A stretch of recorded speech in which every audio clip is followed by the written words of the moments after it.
Hello G.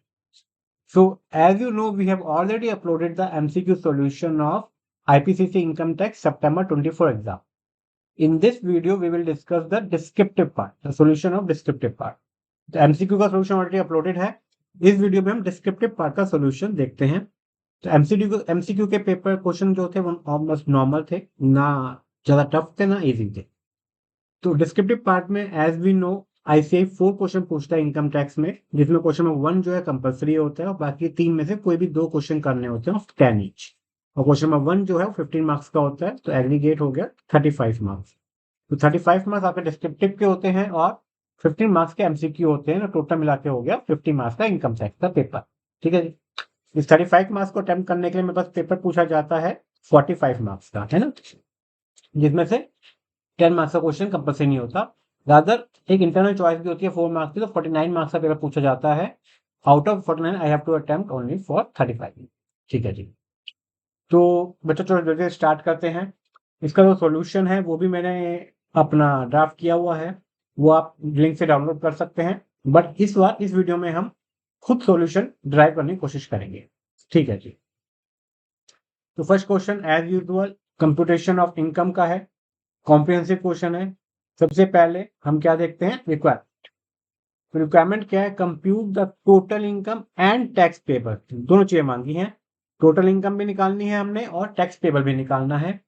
For the assessment 24-25 by mister Raman under default tax regime and optional tax regime as per the normal provisions of the. तो बच्चों default tax regime के हिसाब से भी और optional tax regime के हिसाब से भी टोटल इनकम भी निकालनी है और टैक्स पेबल भी निकालना है. Which option is advantages to Raman, तो कौन सा ऑप्शन एडवांटेजेस होगा, ऑब्वियसली जिसमें टैक्स पेबल कम आएगा. तो ठीक है जी, लेंथी क्वेश्चन है, जल्दी से अपना पढ़ना स्टार्ट करते हैं.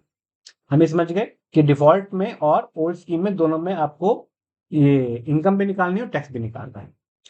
तो mister Raman a resident individual age 62 years, 62 years दिया हुआ है, मतलब सीनियर सिटीजन हो गया, टैक्स निकालने में काम आएगा अंडर द ओल्ड रिजीम. जो डिफॉल्ट टैक्स स्कीम है, जो न्यू रिजीम है, उसमें चाहे सीनियर सिटीजन हो, चाहे सुपर सीनियर सिटीजन हो, चाहे नॉर्मल सिटीजन हो, कोई फर्क नहीं पड़ता, एग्जम्पशन 3 लाख की ही मिलती है. बट ओल्ड रिजीम में आपके स्लैब अलग अलग हैं फॉर द सीनियर सिटीजन और फॉर द नॉर्मल. तो मिस्टर रमन है, रेजिडेंट है, individual age 62 years, engage in the business of manufacturing. तो हमें याद है, हम जैसी वर्ड मैन्युफैक्चरिंग दिखता है इसका मतलब एडिशनल डेप्रिसिएशन का पॉइंट हो सकता है, वो देख लेंगे. एंड सेल्स और spare part of motor bike as proprietor. ठीक है जी. तो मोटर बाइक के स्पेयर पार्ट मैन्युफैक्चर करके उनको सेल करते हैं. He prepares account on mercantile basis, of course करना भी चाहिए. This business carried out on the ground floor of a 2-storied commercial building owned by him, the WDV of which is 8 lakh as on April 1, 2023. तो वो क्या 2 story commercial building है, उसमें जो ये बिजनेस है ये सिर्फ ग्राउंड फ्लोर पे चलता है और उसकी WDV दी हुई है 8 लाख रुपए. अब इस क्वेश्चन में ये क्लियर नहीं है कि ये जो WDV 8 लाख है ये ग्राउंड फ्लोर की है या फिर कंप्लीट बिल्डिंग की है. बट रिजनेबल एजम्पशन ये है कि WDV जब भी कैलकुलेट होती है जब उसमें बिजनेस के लिए वो एसेट यूज हो रहा हो. तो बिजनेस के लिए जो यूज हो रहा है वो ओनली ग्राउंड फ्लोर हो रहा है, तो इट इज अज्यूम कि this 8 lakh is the WDV for ground floor. आपको जो भी एजम्पशन है लिखना पड़ेगा. He prepares his accounts on actual basis, ऊपर बोला था दोबारा बोल दिया कि मर्केंटाइल बेस पे एक्चुअल बेस एक ही बात होती है. The statement of profit and loss for the previous year ending 31 March 2024 shows a net profit of 9.25 lakh before taxation and depreciation. Generally profit before tax दिया होता है, बट इसमें profit before tax and depreciation, तो depreciation भी नहीं लगा रखा. ठीक है जी. After debiting credit the following item, ये कुछ आइटम है जो P&L में जिनका इंपैक्ट दे रखा है, ये है 7 आइटम्स. ठीक है. और कुछ एडिशनल इंफॉर्मेशन दे रखी है. आपको इनकम और टैक्स निकालना है under the normal provision, under the old regime और अंडर द न्यू रिजीम दोनों. तो यहाँ पे अगर हम न्यू रिजीम रखें और यहाँ पे हम ओल्ड रिजीम रखें तो निकालने की कोशिश करते हैं.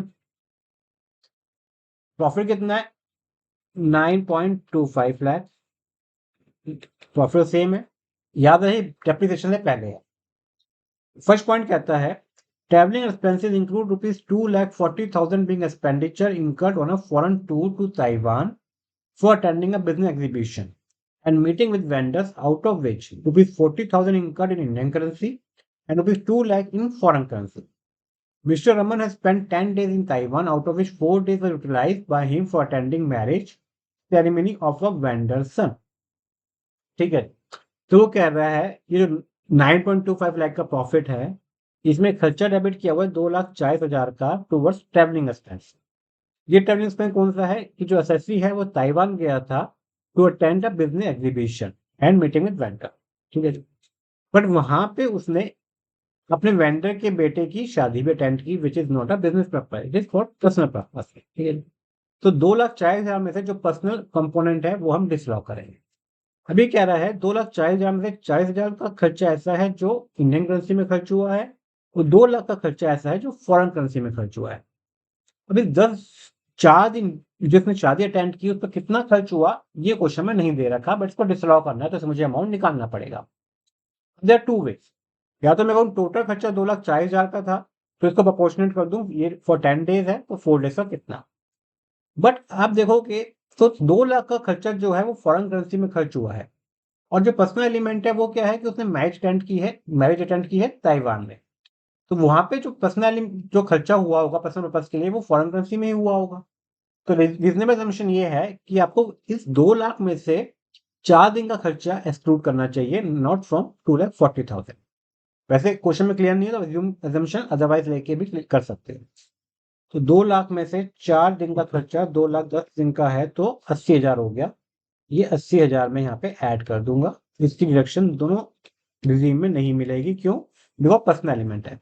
आप समझ गए मैं 2 लाख का को प्रोपोर्शनेट क्यों किया, 2,40,000 क्यों नहीं किया, बिकॉज ये जो 4 डेज का खर्चा जो पर्सनल एलिमेंट है it's on marriage attended by the SFC in Taiwan.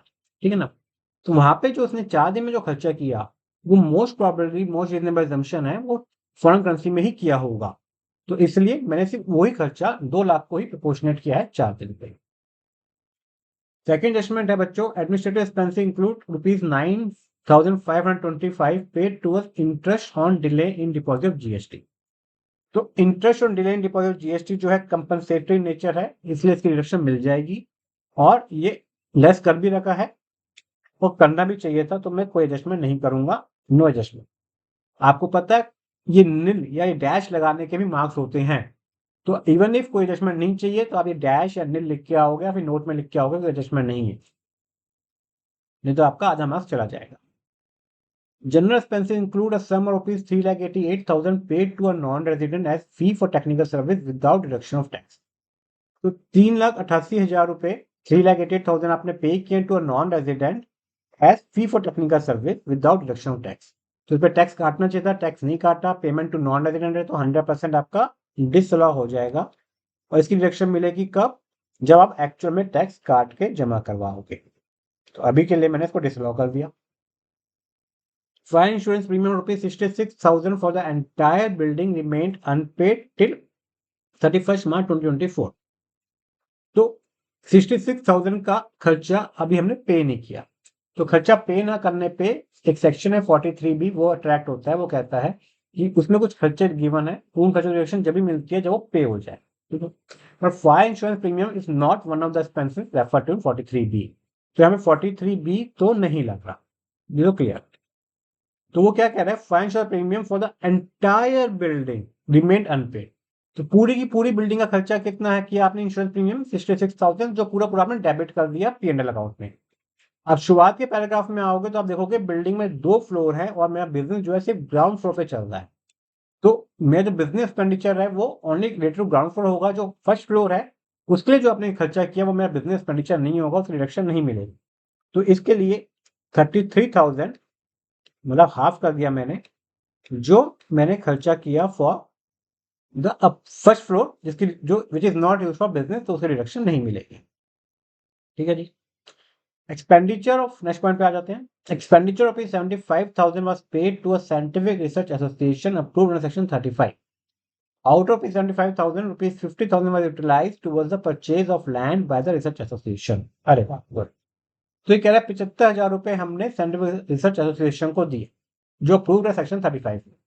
तो हमने अपना scientific approve association research association को देते हो फॉर साइंटिफिक रिसर्च, तो उसकी 100% की डिडक्शन मिल जाती है आपको सेक्शन 35 में एसएससी को, तो इसकी डिडक्शन ले भी रखी है तो कोई एडजस्टमेंट नहीं होगी। द फैक्ट दैट उस एसोसिएशन ने उसमें से कुछ अमाउंट यूज किया for purchase of land is irrelevant. वो उस अमाउंट का क्या करता है मेरे रेलिवेंस नहीं है। जैसे ही मैं डोनेशन करता हूँ to an association which is approve for scientific research, तो मुझे डिडक्शन मिल जाती है। एक्चुअली लैंड की डिडक्शन अदरवाइज नहीं मिलती। अगर मैं खुद साइंटिफिक रिसर्च कर रहा हूँ तो मैं जो लैंड परचेज करूंगा उसकी डिडक्शन नहीं मिलेगी। बट यहाँ पे वो केस नहीं है। यहाँ पे मैंने डोनेशन दी है, मैंने अमाउंट पे किया टू अनदर एसोसिएशन, उसने उस अमाउंट का क्या किया वो रेलिवेंट नहीं है मेरे लिए। जो डिडक्शन मना की गई है वो की गई है कि अगर मैं खुद साइंटिफिक रिसर्च कर रहा हूँ और मैं उस रिसर्च के लैंड परचेज करता हूँ तो फिर डिडक्शन नहीं मिलती है। बट यहाँ पे मैं खुद रिसर्च नहीं कर रहा, मैं अमाउंट डोनेट कर रहा हूँ to an association for doing scientific research and such association is approve, तो उसकी मुझे 100% डिडक्शन मिल जाती है। बट याद रहे ये डिडक्शन मिलती है only under the old scheme, और न्यू स्कीम में 75,000 आपको ऐड करने पड़ेंगे। बट ओल्ड में डिडक्शन मिल जाएगी। पीएनएल में डेबिट कर रखे हैं तो मैं कुछ भी नहीं करूंगा। He let out first floor of his commercial building to Mr. Aman on April 1, 2023 and received rent rupees 35,000 per month. Municipal tax rupees 20,000 relating to the building were paid equally by both Mr. Raman and Mr. Raman. Rent received was credited and municipal tax rupees 10,000 relating to the ground floor was debited to the profit and loss account. ठीक है जी। फिर क्या कह रहा है कि जो मेरी बिल्डिंग है जिसमें 2 फ्लोर है, अभी हमने देखा था, ग्राउंड फ्लोर पे मैं बिजनेस कर रहा हूँ, फर्स्ट फ्लोर खाली था, ठीक है ना। उसी के चक्कर में मैं फर्स्ट फ्लोर का जो फायर इंश्योरेंस प्रीमियम था 33,000 का, वो अभी डिसलॉक किया था, है ना यहाँ पे। अब वो कह रहे जो फर्स्ट फ्लोर खाली था उसने उसको किराए पे दे दिया from 1 April 2023 on a rent of rupees 35,000 per month. ठीक है जी। और ये जो रेंट है ये मैंने अपने टीएनडर में क्रेडिट कर रखा है ना। इसमें लिखा है rent receive was credited to the statement of profit and loss. तो ये मेरी बिजनेस की इनकम तो नहीं है, ये हाउस प्रॉपर्टी की इनकम है, तो मुझे ये हटाना पड़ेगा।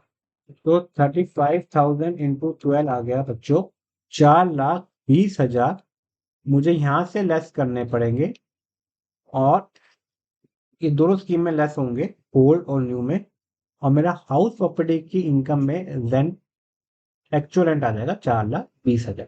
ठीक है जी।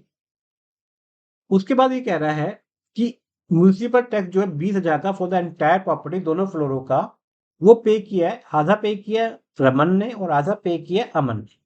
जो रमन ने पे किया है वो पे किया है फॉर द ग्राउंड फ्लोर, और ये 20 और ये 10,000 जो रमन ने पे किया है वो पीएनएल में डेबिट किया। तो बिजनेस एक्सपेंडिचर है, पे कर दिया तो 43B भी नहीं लगेगा। डेबिट होना भी, खर्चा मिलना भी चाहिए, और खर्चा डेबिट कर रखा है तो कोई एडजस्टमेंट नहीं होगी on account of municipal tax. But जो टीनेंट ने, अमन ने अपना म्युनिसिपल टैक्स पे किया है तो उसका हाउस प्रॉपर्टी में कोई ट्रीटमेंट नहीं होगा। अगर रमन पे करता, एसएससी पे करता, तो एनएवी निकालते हम डिडक्शन दे देते, बट टीनेंट ने पे किया तो उसको इग्नोर करना पड़ेगा। तो हाउस प्रॉपर्टी में भी 4,20,000 का रेंट रिसीव आ गया। लास्ट पॉइंट देखते हैं बच्चों। He sold a piece of land for 44 lakh on 12th April 2023। तो इस साल इन्होंने एक लैंड बेची है 44 लाख रुपए की। He had acquired the land for rupees 40 lakh on 1 January 2022। तो 1 जनवरी 2022 को उन्होंने परचेज की थी land. The gain of rupees 4 lakh credited in the statement of profit and loss account. तो 44 लाख की बेची, 40 लाख की खरीदी, 4 लाख का जो गेन है वो पीएनएल में आपने इनकम दिखा रखी है, जबकि वो इनकम है कैपिटल गेन की। तो सबसे पहले तो मैंने यहाँ से अपने पीएनएल से इनकम हटाई था पीजीपीपी। और अगर अब मैं कैपिटल गेन देखूं तो 44 लाख की सेल कंसिडरेशन हो गई, कॉस्ट है 40 लाख की, एसेट लॉन्ग टर्म है शॉर्ट टर्म। 1 जनवरी 22 को खरीदा था, 12 अप्रैल 23 को बेचा, तो 2 साल से पहले बेच दिया, शॉर्ट टर्म है तो कोई इंडेक्सेशन नहीं मिलेगा। सीधा सीधा 40 लाख कॉस्ट लेस करेंगे और 4 लाख का आपका शॉर्ट टर्म कैपिटल गेन आ जाएगा यहाँ पे। कोई डाउट की बात नहीं है, ठीक है। तो इस सारी जजमेंट थी जो पीएनएल में इन्होंने अमाउंट डेबिट क्रेडिट कर रखे थे, हमने देखा वो सही कर रखे हैं नहीं कर रखे, है ना। जो सही नहीं कर रखा उसको हमने सही कर दिया। नाउ वो कहते हैं additional information. Mister Raman purchase raw material from Messrs Paul industries a micro enterprise. तो आपको याद आ रहा होगा अमेंडमेंट थी स्मॉल एंड माइक्रो एंटरप्राइज से रिलेटेड 43B में। तो इस क्वेश्चन में कह रहा है मिस्टर रमन एसएससी ने परचेज किया raw material from micro enterprise for rupees 49,000 on March 10, 2024। तो परचेज अब क्या, मार्च 10, 2024 को, ठीक है जी। How the payment to Mrs Paul was made on April 5, 2024 by cheque. March 10 को परचेज किया और पेमेंट की है 5 अप्रैल को, ठीक है। No written agreement for payment existed between Mrs Paul industries and mister Raman. तो इन्होंने कोई रिटर्न एग्रीमेंट नहीं है, इन्होंने परचेज किया 10 मार्च को, पे किया 5 अप्रैल को। अगर रिटर्न एग्रीमेंट नहीं हो तो हमें पता है एमएसएमईडी के एक्ट के अंदर 15 दिन का टाइम मिलता है, राइट। तो क्या इन्होंने 15 दिन के अंदर पे किया? नो। मार्च 10 को परचेज किया, मार्च 25 को 15 दिन पूरे हो गए, इन्होंने पे किया है अप्रैल 5 को। तो 43B में ये जो अमाउंट है ये डिसलॉ हो जाएगा।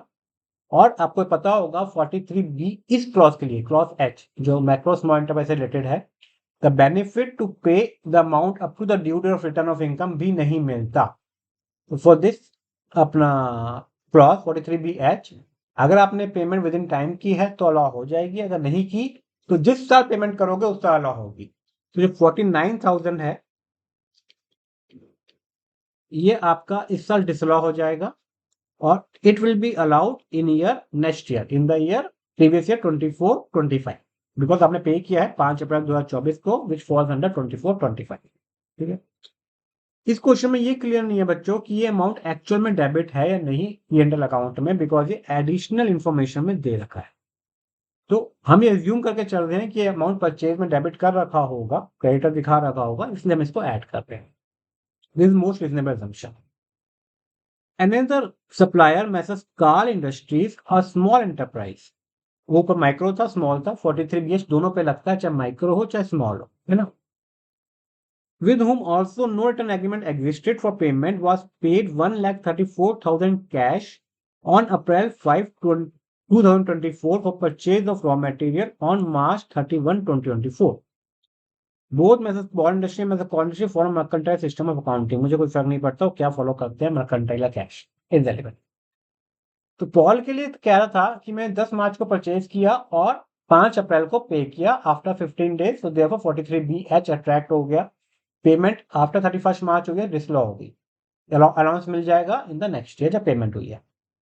But in case of Karl industry purchase हुआ है मार्च 31, 2024 में और पेमेंट अगेन हो गई अप्रैल 5 में, तो इसमें भी रिटर्न एग्रीमेंट नहीं है, तो 15 डेज का टाइम मिलता है।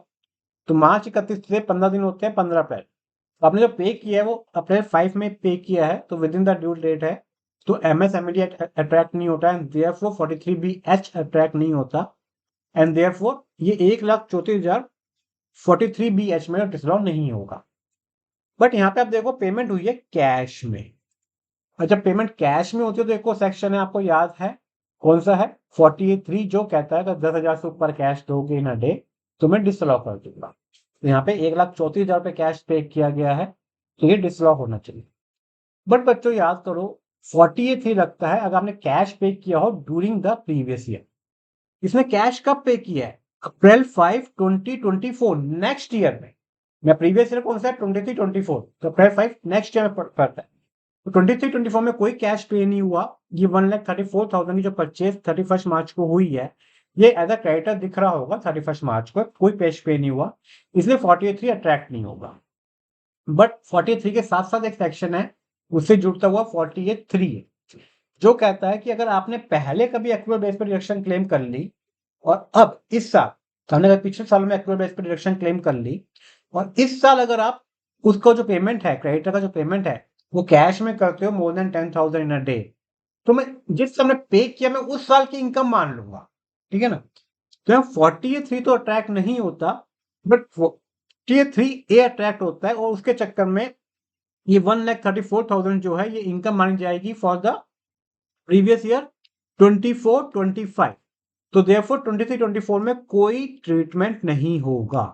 मार्वलस पॉइंट, बहुत बच्चों का गलत हुआ होगा, एक छोटे से पॉइंट में इन्होंने बहुत कुछ चेक कर लिया, 43BH चेक कर लिया, MSMED चेक कर लिया, 48(3) चेक कर लिया, 48(3)A चेक कर लिया, है ना।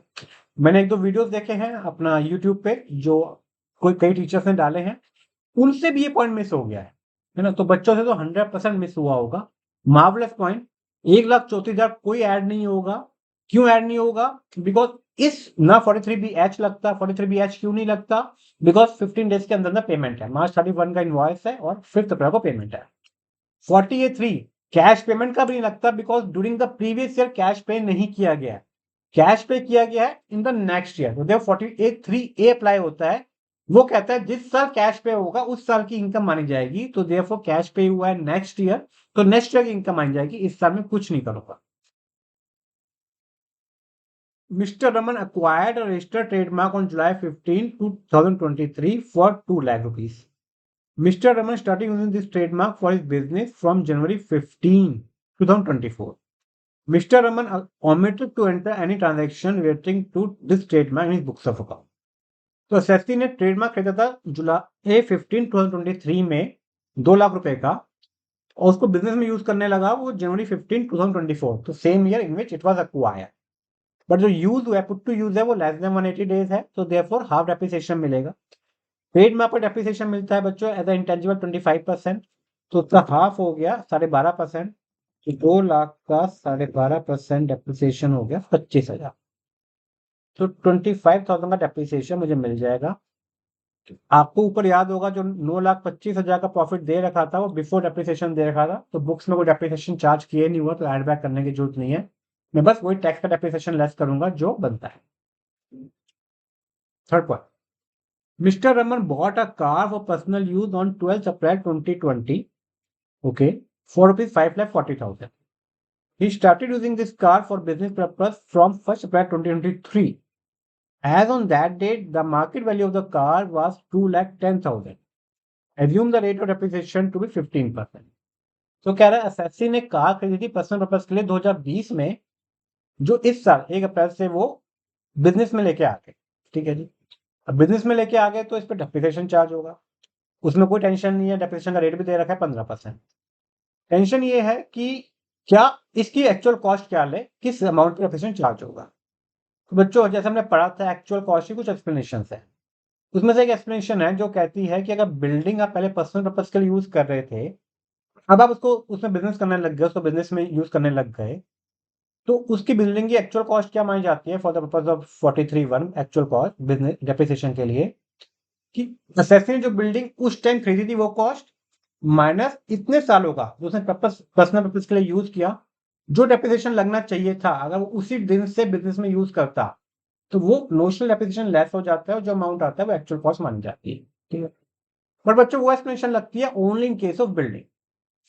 कार के केस में ऐसी कोई एक्सप्लेनेशन नहीं है, जो स्पेसिफिक एक्सप्लेनेशन कोई भी नहीं है जो इस केस में लग पाए।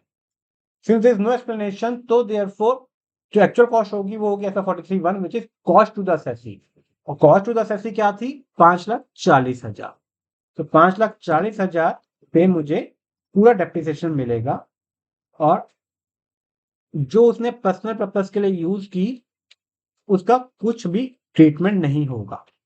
एसएससी ने यूज भी कर ली बट फिर भी उसको पूरे के पूरे 5,40,000 के ऊपर डेप्रिसिएशन मिलेगा।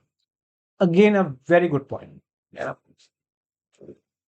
पेपर बच्चों अच्छा आया है, अच्छे लेवल का है ना, छोटे छोटे पॉइंट्स हैं जो बड़े चुन चुन के निकाल रखे हैं। अच्छा, कार के ऊपर एडिशनल डेप्रिसिएशन नहीं मिलता, though SSC eligible for additional depreciation because he is into manufacturing as well, but car being the road transport vehicle additional depreciation नहीं मिलता है, इसलिए हमने सिर्फ नॉर्मल डेप्रिसिएशन लिया है।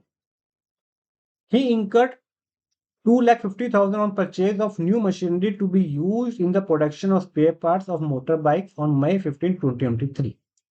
तो एक मशीनरी खरीदी है 2.5 लाख रुपए की, और न्यू मशीनरी है, तो न्यू मशीनरी एडिशनल डेप्रिसिएशन मिल जाएगा मई 15, 2023, तो फुल ईयर का मिल जाएगा। तो 2.5 लाख पे 15% का डेप्रिसिएशन नॉर्मल हो गया बच्चों 37,500, यहाँ भी 37,500, और इसके ऊपर 2.5 लाख के ऊपर एडिशनल डेप्रिसिएशन 20% का 50,000। बट आपको पता है एडिशनल डेप्रिसिएशन न्यू रिजीम में नहीं मिलता, तो उसको हटा दिया। He paid tuition fee of 25,000 for the education of his daughter to a college. ATC में डिडक्शन मिलेगी, न्यू में नहीं मिलेगी। During the year, Mr. Raman has incurred rupees 9,500 in cash for preventive health checkup, where 5,000 was for himself and 4,500 was for his parent who was super senior citizen. खुद ही 62 years का है तो parents super senior citizen होंगे ही। तो कह रहा है SSC ने 9,500 प्रिवेंटिव हेल्थ चेकअप पे खर्च किए हैं कैश में, कैश में कोई टेंशन नहीं है, 5,000 खुद पे और 4500 रुपये अपने पेरेंट्स पे, बट टोटल जो प्रिवेंटिव हेल्थ चेकअप है वो 5,000 की डिडक्शन ही मिलती है 80D में। तो 80D में आपको 5,000 की डिडक्शन मिल जाएगी, और वो भी ओल्ड रिजीम में, न्यू रिजीम में कुछ नहीं मिलेगा। Donation pay to register political party by way of cheque 20,000, तो चेक से पेमेंट की अच्छी बात है, अगर चेक से नहीं करते तो लॉ नहीं होता। ये पूरा का पूरा 20,000 की डिडक्शन मिल जाएगी, ओल्ड रिजीम में, न्यू में कुछ नहीं मिलेगी। कंप्यूट टोटल कर लिया सर।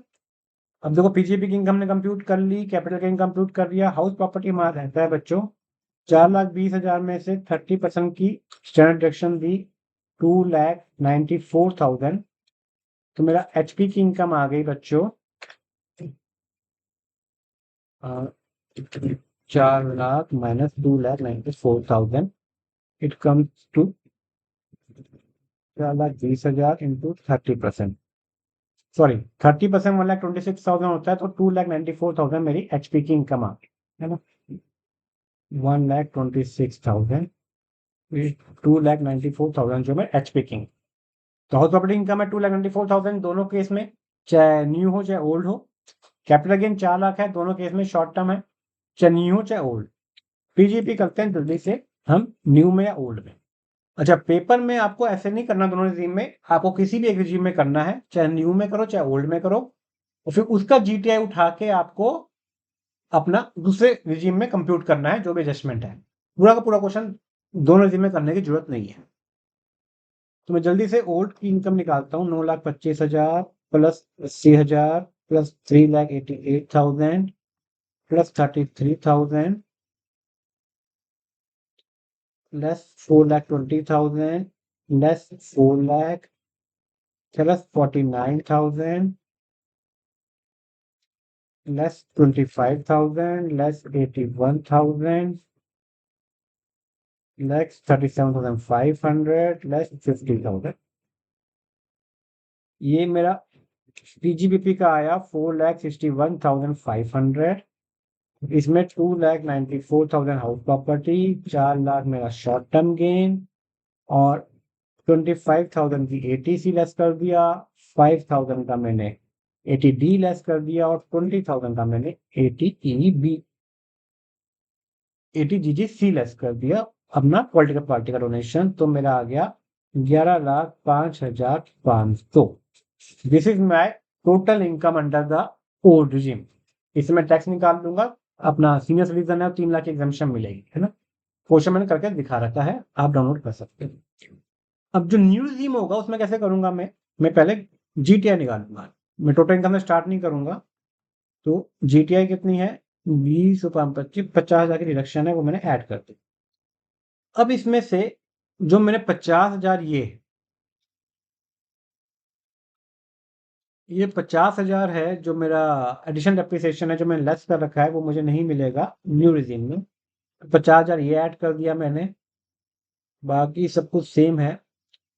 ये 75,000 का जो साइंटिफिक रिसर्च है जो मुझे न्यू जिम में डायरेक्शन नहीं मिलेगी, वो मैंने ऐड कर दी, बाकी सेम है। तो 12,80,500 मेरी न्यू रिजीम की टोटल इनकम आ गई। इस पे मैं स्लैब लगा के टैक्स निकाल लूंगा। न्यू रिजीम में सीनियर सिटीजन कोई बेनिफिट मिलता, सबके लिए स्लैब सेम। ठीक है जी। तो वंडरफुल क्वेश्चन बच्चों, ये साइंटिफिक रिसर्च का एक्सपेंडिचर है, ये न्यू जिम में ऐड होगा, है ना। ये भी कई बच्चे मिस कर जाएंगे बिकॉज इसकी ओल्ड जिम में कोई एडजस्टमेंट नहीं है। तो बच्चा क्या करता है, बच्चा ओल्ड जिम से क्वेश्चन करता है और ये देखता है कि क्या क्या ऐड है, लेस है, इसका न्यू जिम में क्या होगा। जब यहाँ पे आओगे तो देखोगे कुछ ट्रीटमेंट नहीं करना, तो उसको देखोगे नहीं न्यू जिम में क्या करना है, इसे स्किप होने का चांस है, पर आप ध्यान रखना। ठीक है जी। तो वंडरफुल क्वेश्चन, इस बार आईसीआई ने सही में अच्छा पेपर दिया है ना। मई में तो काफी लट्टू पेपर दिया था, कॉपी पेस्ट क्वेश्चन थे, इस बार आईसीआई ने अच्छा पेपर दिया। Question 2A is again a good question.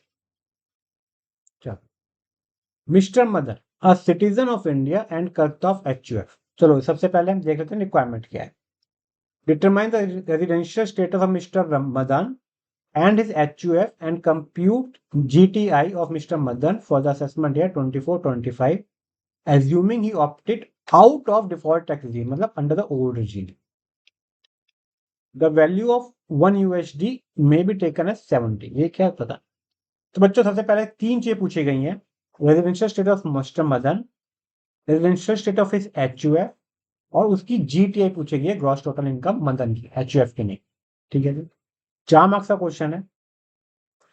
Mr Madan a citizen of India, citizen है, ठीक है जी, एंड कर्ता of HUF is employed in Messrs PCS Private Limited, salaried employee. He is drawing a monthly salary of 65,500 in India. On June 1, 2023, he purchased one residential house property in Mumbai for rupees 18 lakh in his individual capacity. तो जून 1 को इन्होंने 18 लाख की property खरीदी इन individual capacity, मतलब not for the purpose of HUF but for individual purpose. The market value of the property is 32 lakh and the value for the purpose of charging stamp duty is 23 lakh. अच्छा, तो ये सब क्यों दे रखा है? Because less than stamp duty खरीद ली तो 56(2)(x) में अपना 56(2)(10) में इनकम आ जाएगी, है ना। बट 56(2)(10) में जो इनकम है वो कब आती है? जब आपने परचेज किया for less than stamp duty value. Market for the purpose of land and building market value is not important. तो 32 लाख को हमें कुछ नहीं करना। हमने प्रॉपर्टी खरीदी 18 लाख की जिसकी स्टैम्प ड्यूटी वैल्यू थी 23 लाख। तो 18 लाख का 110% करूं अगर मैं, 19,80,000 तक की अगर स्टैम्प ड्यूटी वैल्यू होती तो कोई एडिशन नहीं होता, पर 23 लाख थी, तो इस चक्कर में जो डिफरेंस है वो 5 लाख रुपए अदर सोर्स की इनकम बन जाएगी मिस्टर मदन की, है ना। ये इनकम है अदर सोर्स की। इसको सैलरी मिली रही है 65,500 की, वो भी देखते हैं। On August 31st, 2023, he was transferred to the branch office of Messrs PCS Private Limited in USA and he left India on September 1, 2023. तो 1 अगस्त को उसका ट्रांसफर हो गया, जिस कंपनी में जॉब करता था उसकी यूएस ब्रांच में, और उसने इंडिया को छोड़ा 1 सितंबर 2023 को। The overseas branch paid him a salary of $2,500 per month in USA, और जो उसको सैलरी मिला वहां पे अपना सितंबर से वो 2,500 पर मंथ का मिला। He managed business of HUF from USA when he was not in India. तो कह रहा है जब वो इंडिया में नहीं था, जब वो यूएस चला गया, तो वो अपना बिजनेस जो HUF का बिजनेस जो है वो वहां से ही मैनेज करता था। इसका मतलब जब वो इंडिया में था तो वो इंडिया से मैनेज करता था, है ना, क्योंकि वो 1 सितंबर से पहले इंडिया में ही था, तो उस टाइम इंडिया का HUF का बिजनेस इंडिया से मैनेज हो रहा होगा। He has also gone out of India for 99 days and 201 days in the previous year 2023, 22-23 and 21-22 respectively. तो पिछले 2 सालों में भी वो 99 दिन और 201 दिन के लिए इंडिया से बाहर गया, ठीक है। He had never gone out of India prior to that. उससे पहले 2021-22 से पहले कभी इंडिया से बाहर नहीं गया, हमेशा इंडिया में ही रहा। He visited India from 1st Jan 2024 to Jan 15, 2024 for training on a project and receive 15 days salary in India as per his Indian monthly salary before being transferred. तो वो 1 सितंबर को जब यूएस चला गया था, बट वो 1 जनवरी को वापस आया 15 दिन के लिए, 1 जनवरी से 15 जनवरी तक कुछ ट्रेनिंग देने, और उस 15 दिन के लिए उसको कितना पैसा मिला? 15 डेज की सैलरी मिली जो उसको इंडिया में मिलती थी उसका। Mister Rajeev, one of his friend, gifted him a sculpture in India on August 10, 2023. The market value is 45,100. तो उसको एक स्कल्पचर गिफ्ट किया उसके फ्रेंड ने अगस्त में, जब वो इंडिया में था। उसकी मार्केट वैल्यू है 45,100।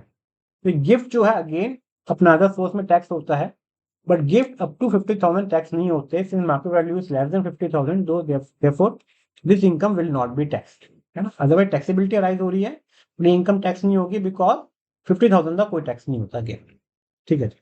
क्वेश्चन है हमें रेजिडेंशियल स्टेटस बताना है मदन का HUF का। तो बच्चों HUF का रेजिडेंशियल स्टेटस, तो एक बात बहुत क्लियर है कि जब मदन इंडिया में था वो इंडिया में उसके रीजंस लेता था HUF के, इंडिया का बिजनेस मैनेज करता था HUF का।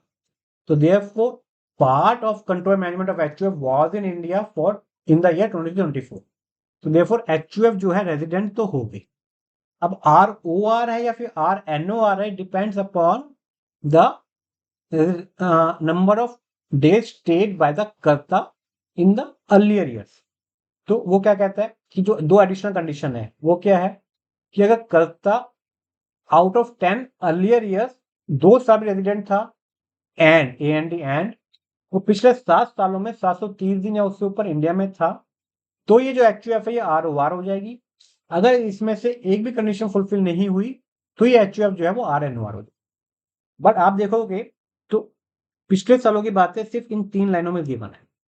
इन 3 लाइनों में क्वेश्चन कहता है कि वो 21-22 से पहले हमेशा से इंडिया में, तो पिछले 7 सालों में वो 730 दिन से ऊपर था ही था, है ना? पिछले 5 साल पूरे से था इंडिया में था, और 21-22 तो 22-23 में भी इंडिया में रहा है। और पिछले 10 सालों में से 2 साल रेजिडेंट 100% था, बिकॉज अपना 8 साल तो वो पूरे इंडिया में ही था। तो दिस HUF इज ROR। एक पार्ट तो बड़ा इजीली क्लियर हो गया। सेकेंड पार्ट इज मदन का रेजिडेंशियल स्टेटस निकालना है, और थर्ड पार्ट इज उसका GTI निकालना। उसका GTI डिपेंड करता है कि वो रेजिडेंट है या फिर नॉन रेजिडेंट है। देखो एक्चुअल में देखो इनकम कौन कौन सी है। एक की सैलरी इनकम है इंडिया में 65,500 की, एक की अदर सोर्स की इनकम है 5 लाख की, एक की सैलरी इनकम है USA में $2,500 की पर मंथ, और एक उसकी 15 दिन की इनकम है ट्रेनिंग के लिए, वो भी इंडिया में ही एक्रू हो रही है बिकॉज ट्रेनिंग इंडिया में दी गई है। ये कितनी आती है? 65,500 डिवाइडेड बाई 2 तो 32,750। तो इसमें से देखोगे अगर आप, और ये जो लास्ट इनकम है अपना 45,100 का जो गिफ्ट है, ये टैक्सेबल नहीं है ना? तो इन इनकम में से ये 65,500 की सैलरी और 32,750 और ये 5 लाख अदर सोर्स, ये तीनों इनकम तो चाहे वो आर हो चाहे NR हो, इंडिया में टैक्सेबल ही होंगी बिकॉज दे एक्रूअराइज इन इंडिया, है ना? ओनली क्वेश्चन इज ये 2500 जो सैलरी है, ये इंडिया में जब ये उसके हाथ में जब भी टैक्स होगी जब वो रेजिडेंट होगा, और अगर वो नॉन रेजिडेंट हुआ तो ये 2500 की सैलरी इंडिया में टैक्स नहीं होगी। ये जो 45,100 का जो गिफ्ट है, वो चाहे वो रेजिडेंट है चाहे नॉन रेजिडेंट है, दोनों केस में टैक्सेबल नहीं है बिकॉज वो इनकम ही टैक्सेबल नहीं है। ठीक है, तो हमें पता लग गया कि अगर वो रेजिडेंट हुआ तो क्या क्या इनकम टैक्स होगी, NR हुआ तो क्या क्या इनकम टैक्स होगी। नो पहले अब देखते हैं रेजिडेंट नॉन रेजिडेंट। उसके सबसे पहले देखते हैं वो इंडिया में कितने दिन रहा during the relevant previous year 23-24। तो बच्चों वो गया है 1 सितंबर को, है ना? उससे पहले इंडिया में था, तो अप्रैल के 30 डेज, मई 31, जून, जुलाई, अगस्त, और जिस दिन गया है वो भी दिन माना जाएगा इंडिया में है, तो सितंबर का 1 डे, और फिर वो जनवरी 1 से जनवरी 15 भी इंडिया में था, तो 15 डेज जनवरी के। ये हो गया 30 + 31 + 30 + 31 + 31 + 1 + 169। तो 169 डेज इंडिया में रहा during the relevant previous year. बच्चों अगर आप ये 1 डे नहीं लिखते कि 1 सितंबर को भी इंडिया में था, तो आपके नंबर कट जाएंगे दो। उस टाइम 168 आंसर आएगा, 168 और 169 उसका आपका डिसीजन तो कोई फर्क नहीं पड़ेगा, बड़े 169 डेज निकालने के आधा मार्क्स जरूर देगा ICI। तो क्योंकि उसी से चेक हो पाएगा कि वो 1 सितंबर को इंडिया में मान रहे हो या नहीं मान रहे। तो जो जिस दिन आप इंडिया से जाते हो या जिस दिन आप इंडिया में आते हो, इरिस्पेक्टिव ऑफ द टाइमिंग, आप कब जा रहे हो कब आ रहे हो, तो पूरा दिन माना जाता है आप इंडिया में हो। तो इसलिए he was in India for 169 days, right right. अब बेसिक कंडीशन क्या है, वो रेजिडेंट कब होगा? या तो वो इंडिया में 182 डेज या उससे ज्यादा हो, वो तो फुलफिल होने नहीं। सेकेंड कंडीशन है कि वो प्रीवियस ईयर में रेलेवेंट प्रीवियस में 60 डेज या उससे ज्यादा हो, और पिछले 4 सालों में 365 डेज से ज्यादा हो। वो ऑब्वियसली फुलफिल हो रही है बिकॉज प्रीवियस ईयर में वो 169 डेज है, और पिछले 4 सालों में वो 365 डेज से ज्यादा ही है बिकॉज 2 साल से पहले तो हमेशा इंडिया में ही था। बट वो इंडिया के बाहर क्यों जा रहा है? He is going as for the purpose of employment. अगर एम्प्लॉयमेंट के लिए जाता है तो 60 को काट के 182 डेज हो जाता है। इन नटशेल हम उस केस में सिर्फ फर्स्ट कंडीशन देखते हैं कि वो अगर 182 डेज से ज्यादा है इंडिया में तो रेजिडेंट होगा, अदरवाइज नॉन रेजिडेंट होगा। तो इस केस में 169 डेज है which is less than 182 days, तो देयरफॉर मदन जो है वो नॉन रेजिडेंट हुआ। बट रुको, this is as per this condition. Now, during this year, he has also come back to India for a visit. तो आपको पता है कि जो एक्सेप्शन है, जो अपना जिसमें 60 डेज को काट के 182 डेज पढ़ा जाता है, वो 3 केस में लगती है। या तो आप प्रीवियस ईयर में इंडिया को छोड़ के जा रहे हो, क्यों? For employment outside India. या फिर आप प्रीवियस ईयर में इंडिया को छोड़ के जा रहे हो, क्यों? As a member of crew of Indian ship. या फिर आप रेलेवेंट प्रीवियस ईयर में इंडिया में आ रहे हो, आप बाहर सेटल्ड हो, आप इंडिया में आ रहे हो फॉर अ विजिट। इन तीनों केस में 60 दिन की जगह 182 दिन हो जाता है। मतलब इन तीनों केस में असली जब भी रेजिडेंट बनेगा जब वो 182 डेज से ज्यादा इंडिया में रहेगा, या 182 डेज और मोर।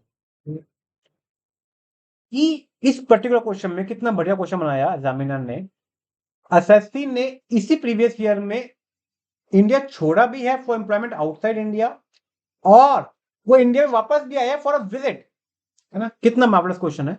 तो दोनों कंडीशन लग गई। तो फर्स्ट कंडीशन के हिसाब से उसने इंडिया छोड़ा है तो 182 दिन हो जाएगा, देयरफॉर एनआर। बट वो इंडिया में विजिट भी किया है तो देयरफॉर थर्ड कंडीशन भी अप्लाई हो जाएगा। और थर्ड कंडीशन में आपको पता है अगर विजिट कर रहे हो आप, तो अगर आपकी इंडियन सोर्स इनकम 15 लाख से ज्यादा है तो आपको देखना पड़ता है 120 दिन प्रीवियस ईयर में, और 15 लाख या उससे कम है तो आपके टाइम पीरियड होता है 182 दिन का। अब देखो इसकी इंडियन इनकम कौन कौन सी है। वैसे जब 500 की सैलरी है, 5 लाख का अदर सोर्स है, और 32,750 का अगेन सैलरी है। तो 65,500 की सैलरी कितने महीने के लिए मिली है? अगस्त तक मिली है ना। अप्रैल मई जून जुलाई अगस्त 5 महीने के लिए। तो इनकम हो गया बच्चों 3,27,500 प्लस 32,750। तो सैलरी इनकम आ गया उसका 3,60,250। इसमें से 50,000 का स्टैंडर्ड डिडक्शन मिल जाएगा, तो ये आ गया 3,10,250 प्लस 5 लाख, तो ये हो गया 8,10,250। This is Indian source income. Now this is less then 15 lakh, therefore 120 दिन का क्राइटेरिया नहीं लगेगा, और एग्रीमेंट जब भी क्वालिफाई करेगा अगर वो इंडिया में 182 दिन रुकता है तो, अदरवाइज वो अपना नॉन रेजिडेंट क्वालिफाई करेगा, रेजिडेंट क्वालिफाई नहीं करेगा। इस केस में ही कम है तो इसलिए वो 169 डेज ही रुका है। दो he will non resident, therefore जो बाहर की इनकम है वो टैक्स नहीं होगी, तो उसकी ग्रॉस टोटल इनकम भी कितनी हो जाएगी 8,10,250, जो हमने रेजिडेंट स्टेटस के लिए इनकम निकाली। बच्चों मैं दुआ समझाता हूँ, one of the very good question, है ना। मैंने किसी बुक में ऐसा क्वेश्चन नहीं देखा, बहुत ही बढ़िया क्वेश्चन। देखो इस क्वेश्चन में सबसे पहले तो उसने क्या टेस्ट किया कि ये जो एसएससी है he is not going for a new job, वो एग्जिस्टिंग जॉब में करता है, उसका ट्रांसफर हुआ है। तो फर्स्ट क्वेश्चन जो स्टूडेंट को समझना पड़ेगा कि क्या जॉब में ट्रांसफर होने को कह सकते हैं ही is living India for employment outside India, तो आंसर इज यस। सेकेंडली इस क्वेश्चन में वो लीव भी कर रहा है और विजिट भी कर रहा है। जो 3 एक्सेप्शंस हैं हमारी कि he leave India for employment outside India, second वाली मेंबर ऑफ इंटर्नशिप को छोड़ दो, और तीसरी he visit India, he being outside India visit India during the relevant previous year, ये दोनों लग गई हैं। तो फर्स्ट केस में क्या होता है ही लीव्स इंडिया, उस केस में वो रेजिडेंट जब बनता है जब 182 दिन ऊपर हो जाते हैं, 182 दिन से या उससे ऊपर नहीं हुए तो वो नॉन रेजिडेंट है। बट थर्ड केस में आपको देखना पड़ता है कि उसकी इंडियन सोर्स इनकम कितनी है। अगर वो 15 लाख से ऊपर है तो आपको देखना है 120 दिन, अगर वो 15 लाख है उससे कम है तो आपको देखना है 182 दिन। इस केस में वो इनकम 8 लाख है, 15 लाख से कम है, तो इसलिए आपको 182 दिन का क्राइटेरिया ही देखना है। इसलिए वो नॉन रेजिडेंट है, इसलिए उसकी फॉरेन इनकम जो है $2,500 पर मंथ की जो सैलरी उसको यूएस में मिलती है वो इंडिया में टैक्स नहीं होगी। ये क्वेश्चन और बढ़िया बनता अगर ये इनकम 8,10,000 की जगह 15,10,000 होती, तो वो ऊपर because he living India for employment outside India तो एनआर होता, but because he visit India during the previous year उस केस में रेजिडेंट क्वालिफाई कर जाता, therefore he would be ROR. Additional condition fulfil कर ही रहा है, ये एचएफ के टाइम में देख लिया था, तो ही वुड बी आरओआर और सारी की सारी इनकम टैक्स हो जाती है। तो बहुत वो क्वेश्चन थोड़ा ज्यादा टफ हो जाता। एक्चुअली इसमें गड़बड़ क्या हुई होगी बच्चों से, इसमें बच्चों ने जो विजिट वाली पार्ट है ना उसको कंसीडर ही नहीं किया होगा। इसमें बच्चों ने जो रेजिडेंट है नॉन रेजिडेंट है वो निकाल दिया होगा ऑन द बेसिस कि वो he is living India for employment और 182 दिन से कम रहा, 169 डेज रहा, and therefore is NR. But because generally ऐसा क्वेश्चन होता नहीं कि उसी से आप लीव भी कर रहे हो उसी से आप विजिट के लिए भी आ रहे हो। बहुत ही बढ़िया क्वेश्चन। अगर अभी भी कोई डाउट हो समझने में तो आप मुझे पिंग कर सकते हो। आप समझ गए ना। इसमें रेजिडेंशियल टैक्स कैसे निकाला हमने, इसमें हमने दोनों क्लॉज लगा के निकाला, दोनों क्लॉज में एनआर आया इसलिए हमने इसको कहा एनआर। अगर एक क्लॉज में भी वो आर आता तो हम उसको आर लेते। To be answer the following. Again हर क्वेश्चन में इन्होंने बड़ा अच्छे अच्छे पॉइंट छुपा छुपा के रखे हैं। आप देखोगे तो क्वेश्चन नंबर 1 में 48 3 ए का कितना बढ़िया पॉइंट था, मार्वलस पॉइंट। उसके बाद इस क्वेश्चन में इन्होंने जो दोनों कंडीशन को एप्लीकेशन सेम ईयर में लगाया, लिविंग इंडिया और विजिटिंग इंडिया। अब इस क्वेश्चन में देखो, ये भी बहुत अच्छा क्वेश्चन है।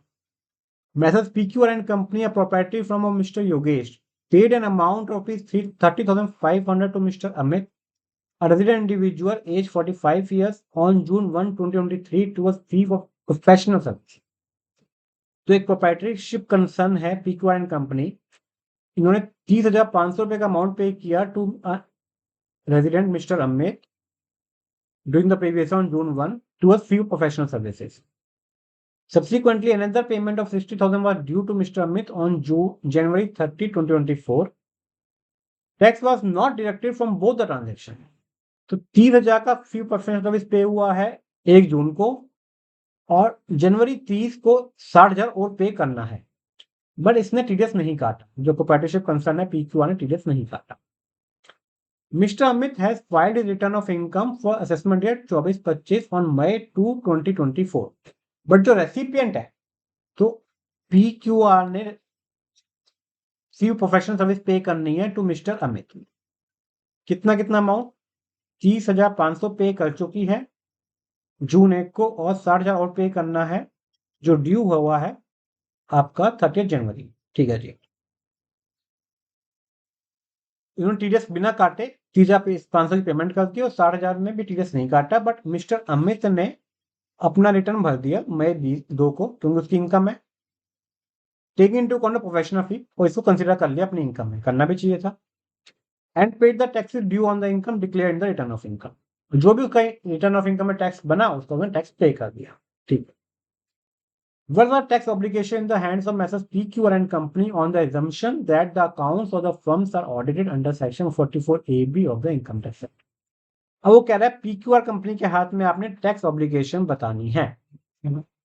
6 मार्क्स का क्वेश्चन है बच्चों, 2 पार्ट है, तो अभी बिटवीन दिस 2 पार्ट दिए नहीं रखा, हो सकता है 3-3 भी हो सकता है, 4-2 भी हो, बिकॉज इस पार्ट में काफी कुछ करने को है।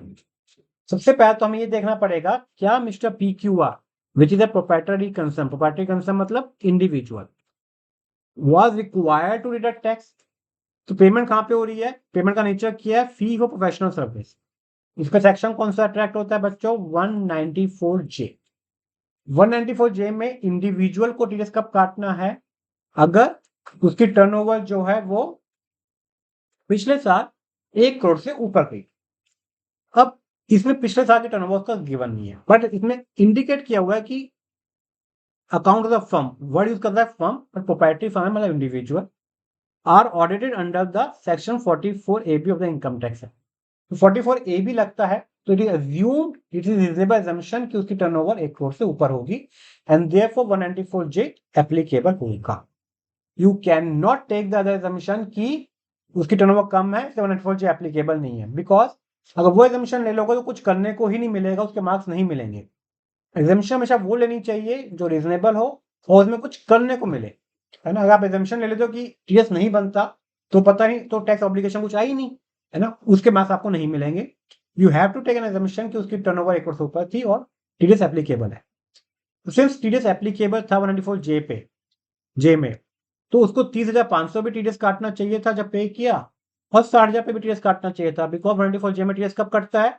On due of payment which ever is earlier. ठीक है, उसने टीडीएस नहीं काटा, तो अब इसकी ऑब्लिगेशन।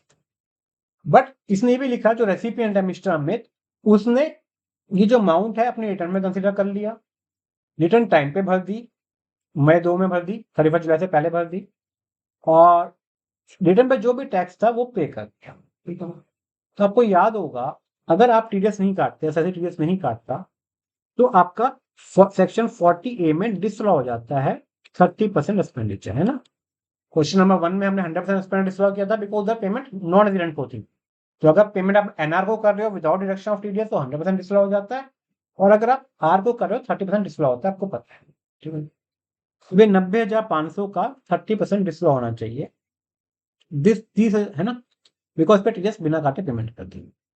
बट वो सेक्शन एक और चीज कहता है कि अगर रेसिपिएंट ने अपनी रिटर्न भर दी है, उस रिटर्न में ये इनकम दिखा दी है जो हमने दी है विदाउट डिडक्टिंग टीडीएस, और रिटर्न पे जो भी टैक्स बनता है उसने पे कर दिया है, और लास्टली वो एक कि इस चीज का सर्टिफिकेट दे देता है टू द असेसी जो इसने पेमेंट किया टू द पेयर कि ये सब हो गया है।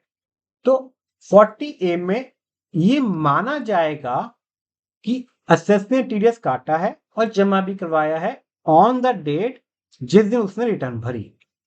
बच्चों ध्यान से देखना, बहुत ही अच्छा पॉइंट है ना, आपको बड़ा अच्छा लगा। 40 ये कहता है कि अगर आपने टीडीएस नहीं काटा तो मैं आपका 30% डिसअलाउ कर दूंगा। बट 40A में परमानेंट डिस्काउंट नहीं है। 40A में आपको डिडक्शन मिल जाती है आप जिस साल टीडीएस काटते हो, ठीक है ना, काट के मतलब अगर आपने 23-24 में टीडीएस नहीं काटा तो आपको 23-24 में डिसअलाउ हो जाएगा। तो आप जिस साल भी टीडीएस काटो के जमा करवाओगे उससे अलाउ हो जाएगा।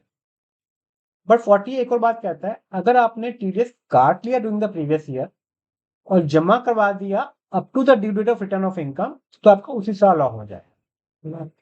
40 दो बात कहता है, क्या क्या कहता है बच्चों? 40 कहता है कि डिडक्शन और पेमेंट ये दो चीजें होती हैं। आप टीडीएस की डिडक्शन करते हो क्या पे करते हो? अगर डिडक्शन ये प्रीवियस ईयर या नेक्स्ट ईयर है ना, डिडक्शन प्रीवियस ईयर में है बट पेमेंट आपकी नेक्स्ट ईयर में है, तो इस केस में तो आपको डिडक्शन आपको एक्सपेंस की डिडक्शन मिलेगी नेक्स्ट ईयर। अगर नेक्स्ट ईयर में पेमेंट है आफ्टर द रिटर्न की due date, but up to the return of due date तक पेमेंट है तो उसी साल डिडक्शन मिल जाएगा जिस साल का खर्चा है, मतलब प्रीवियस ईयर। बट अगर डिडक्शन ही नहीं हुई प्रीवियस ईयर में तो आपको even if deduction of payment before due date of return of income हो गया बट 31 मार्च के बाद हुआ तो आपको 40 में डिडक्शन मिलती है जिस साल में डिडक्शन ऑफ पेमेंट किया। अब इस केस में पीक्यू ने डिडक्ट ही नहीं किया, ना इस पे डिडक्ट किया ना 60,000 पे डिडक्ट किया, बट रेसिपिएंट ने अपनी रिटर्न भर दी तो 40 एज्यूम करता है कि पीक्यू ने डिडक्ट भी कर लिया और पे भी कर दिया ऑन द डेट जब रेसिपिएंट ने रिटर्न भरी which is May 2024। Now since this in this case deduction भी एज्यूम की गई है मई 2 को हुई है which is beyond the previous year, therefore इसका 30% 23-24 में तो डिसअलाउ हो जाएगा बट 24-25 में अलाउ हो जाएगा। आप समझे? मैं आपको दोबारा समझाता हूं। 40A में देखो, 40A में डिडक्शन आपकी अगर प्रीवियस ईयर में है और पेमेंट आपकी नेक्स्ट ईयर भी है but up to due date है अज्यूमिंग 31 जुलाई, तो आपको एक्सपेंस की डिडक्शन मिल जाती है प्रीवियस ईयर ही।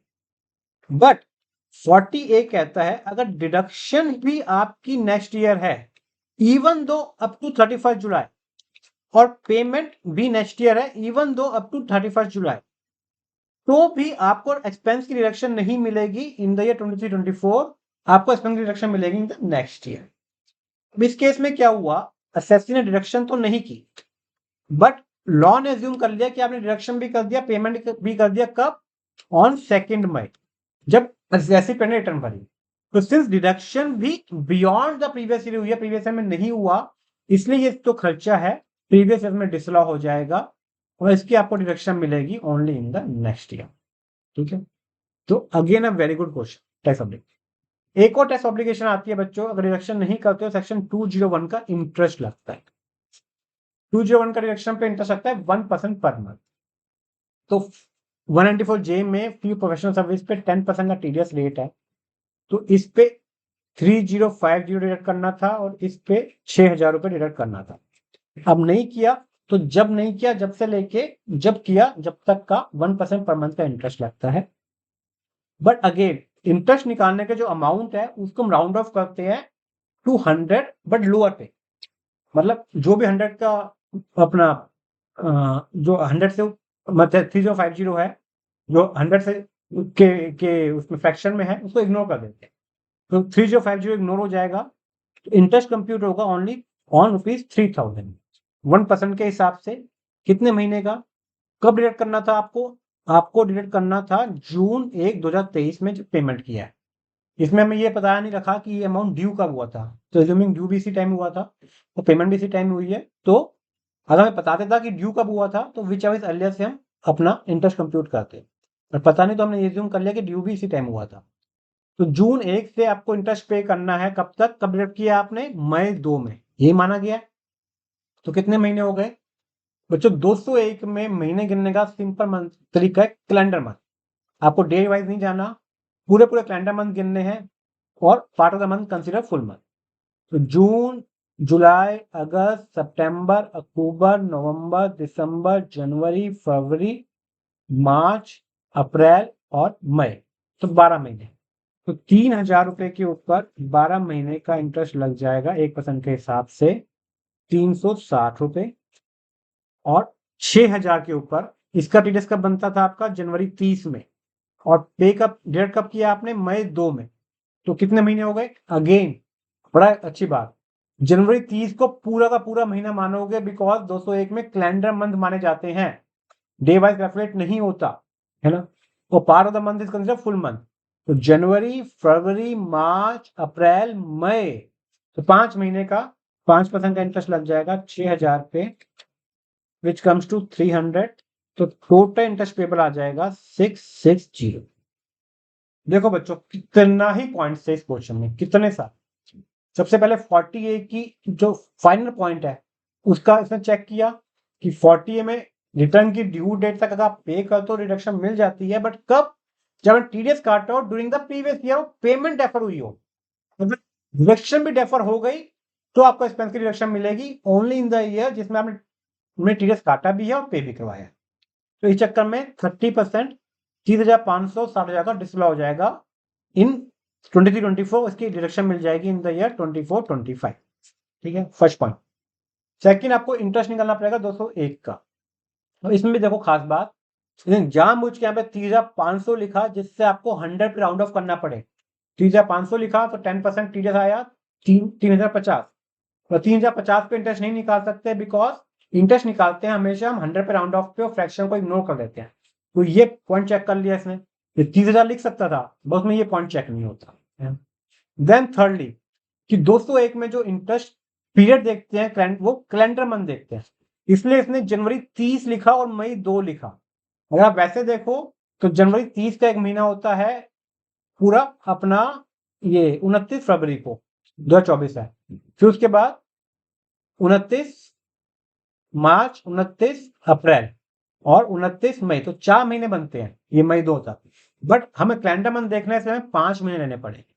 तो कितने सारे पॉइंट इतने छोटे से क्वेश्चन में चेक किए। Again a very good question. अब आपके नॉर्मल क्वेश्चन स्टार्ट होंगे, बिल्कुल बेसिक बेसिक। ये जो पहले 3 क्वेश्चन थे बड़े ही अच्छे क्वेश्चन थे, बड़े फाइनल पॉइंट चेक किए गए थे। Messrs Fastest Limited is an Indian car manufacturer. During the financial year 23-24, it sold cars for rupees 150 lakh to Messrs Race LLP, a distributor of cars, where the sale price of each car was 7.5 lakh. तो एक fastest limited है, कोई company है जो car बनाती है। Previous year में उसने 1.5 CR 150 लाख की कार बेची एक रेस एलएलपी को जो डिस्ट्रीब्यूटर है, और हर गाड़ी की कितनी थी, 7.5 लाख की गाड़ी थी। ठीक है, the turnover for the financial 22-23 of Messrs Fastest Limited was 15 crore and Messrs Race LLP was 8 crore। तो 22-23 की टर्नओवर पिछले साल की टर्नओवर दे रखी है, सेलर की है 15 लाख करोड़ की और बायर की है 8 करोड़ की। What will be the TCS/TDS implication on Messrs Fastest and Messrs Race? तो आपने TCS या TDS implication बता दी। तो बच्चों इसमें 3 सेक्शन इन्वॉल्व हो। सबसे पहले आप गाड़ी बेचते हो तो एक सेक्शन है 206C1F जो कहता है कि सेलर को TCS कलेक्ट करना पड़ेगा एट द रेट ऑफ 1%, पर वो जब भी लगता है जब गाड़ी 10 लाख से ऊपर की हो और रिटेल में बेची गई। इसमें गाड़ी भी 7.5 लाख से कम की है, ईच कार देखना है, चाहे टोटल ज्यादा है 10 लाख से, और 1F जब लगेगा जब each car should exceed 10 lakh. तो each car is less than 7.5 lakh, तो 1F चला गया, और वैसे भी चला गया बिकॉज ये डिस्ट्रीब्यूटर है। 1F लगता, अगर 10 लाख से ऊपर की भी होती जब भी नहीं लगता, बिकॉज जो बायर है वो डिस्ट्रीब्यूटर है, रिटेल सेल नहीं है, होलसेल सेल है। ठीक है जी, तो 1F आउट हो गया। अब उसके बाद 2 सेक्शन आते हैं 206C1H एंड 194Q। ये 2 सेक्शन रखते हैं बच्चों परचेज पे। 194Q कहता है अगर मैं कोई माल परचेज कर रहा हूं 50 लाख से ऊपर का, तो मैं 0.1% टीडीएस काटूंगा सेलर का। तो जो 61H कहता है कि अगर सेलर कोई माल सेल कर रहा है 50 लाख से ऊपर का, तो बायर से 0.1% टीसीएस एक्स्ट्रा कलेक्ट करेगा, 0.1% टीसीएस एक्स्ट्रा कलेक्ट करेगा, राइट। पर इन दो सेक्शन में से एक ही सेक्शन लग सकता है। अच्छा, 194Q जब कब लगता है? अगर बायर की टर्नओवर पिछले साल 10 करोड़ से ज्यादा हो तो। इस केस में बायर की टर्नओवर 8 करोड़ है तो 194Q भी नहीं लगेगी। C1H कब लगता है? जब सेलर की टर्नओवर पिछले साल में 10 करोड़ से ज्यादा हो। इसमें सेलर की टर्नओवर 15 करोड़ है, 10 करोड़ से ज्यादा है, तो इसलिए इस केस में C1H लग जाएगा। और फास्टेस्ट लिमिटेड को 150 लाख का उसने माल बेचा है, तो 50 लाख से ऊपर कितना हो गया? 16 मतलब 1 करोड़। 1 करोड़ पे 0.1% हो गया 10,000। 10,000 रुपए टीसीएस कलेक्ट करना पड़ेगा from messrs race LLP. Simple था। इस पॉइंट के मुकाबले फर्स्ट पार्ट में बहुत सारे पॉइंट्स थे डिस्कस करने के लिए, इसलिए मुझे ऐसा लगता है 6 मार्क्स को जो आईसीआई है 4+2 में बांट दे इंस्टेड ऑफ 3:3। थर्ड बड़ा क्वेश्चन लग रहा है, कितने मार्क्स का है? 6 मार्क्स का है। देखते हैं रिक्वायरमेंट क्या है। You are required to compute taxable salary income of mister Radhe for assessment 24-25 assuming that is opted out of default tax regime। देख रहे हो बच्चों, एमसीक्यू में सारे क्वेश्चन थे अंडर डिफॉल्ट टैक्स रिजीम, और डिस्क्रिप्टिव में सारे क्वेश्चन आ रहे हैं आपके under the old tax regime. तो आपको टैक्सेबल सैलरी निकालनी है एसएससी की under the old tax regime. ठीक है, सिंपल है। सैलरी का फुल फ्लेज क्वेश्चन आ गया, जल्दी से निकाल लेते हैं। The particulars given below are of Mr राधे's income posted in a private company in Delhi for the period 23-24। तो बेसिक पे है 35,000 per month till January 31 and 40,000 per month from Feb 2024। तो 10 महीने की तो 35,000 रुपए है, 3.5 लाख ये हो गई, और 2 महीने की 40 करके 80 हो गई, तो 4,30,000 का आपका बेसिक आ गया।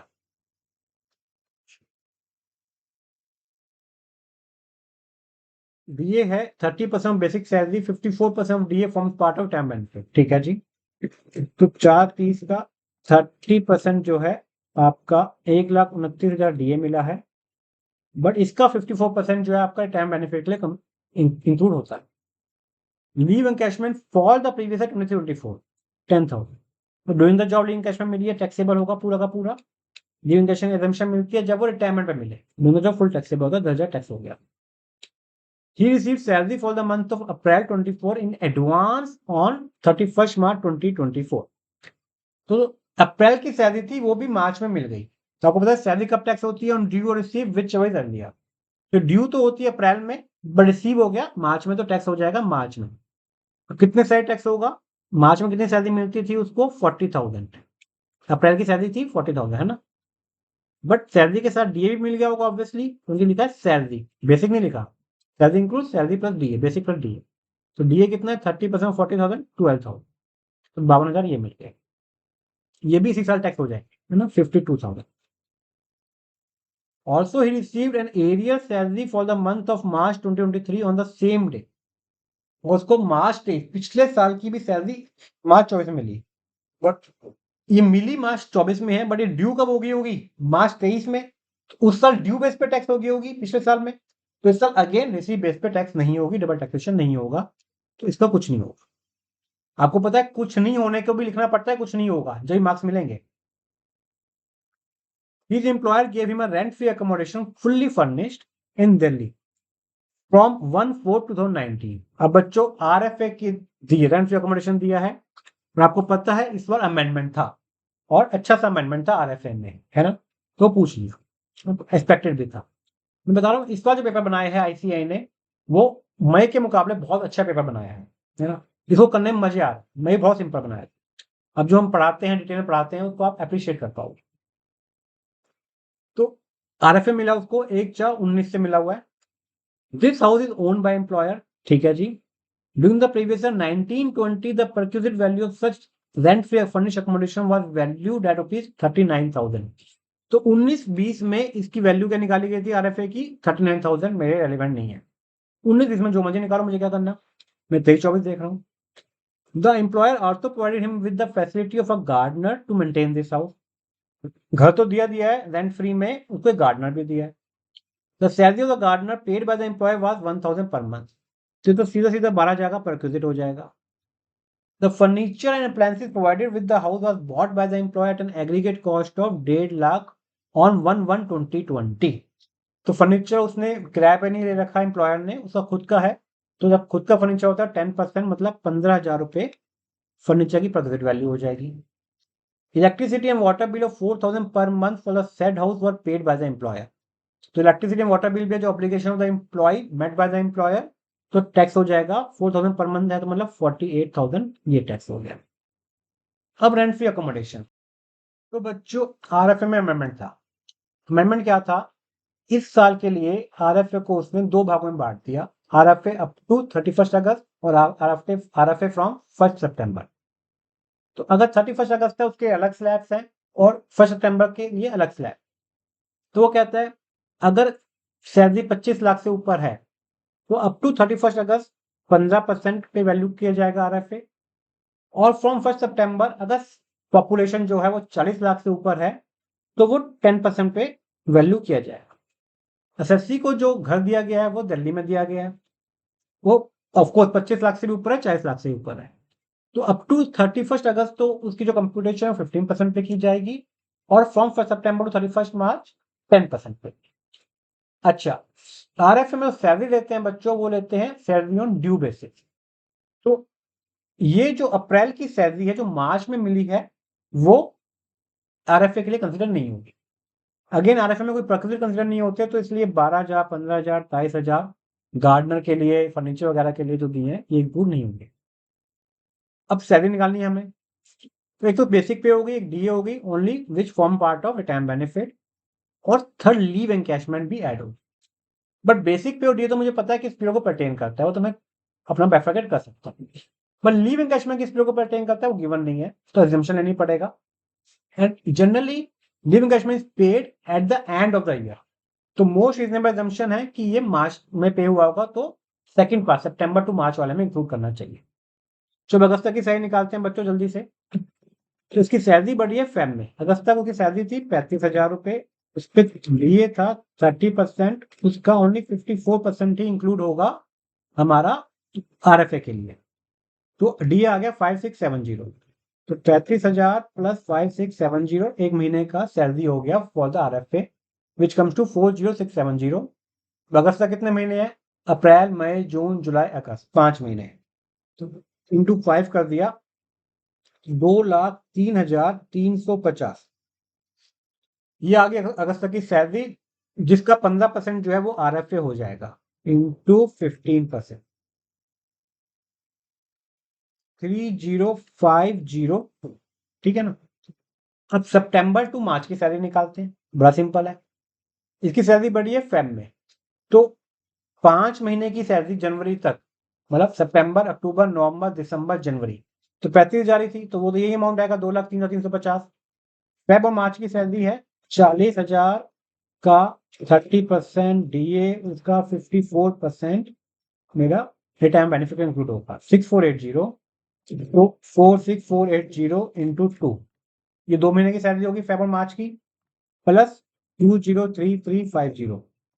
ये आ गया बच्चों मेरा सैलरी 2,96,310।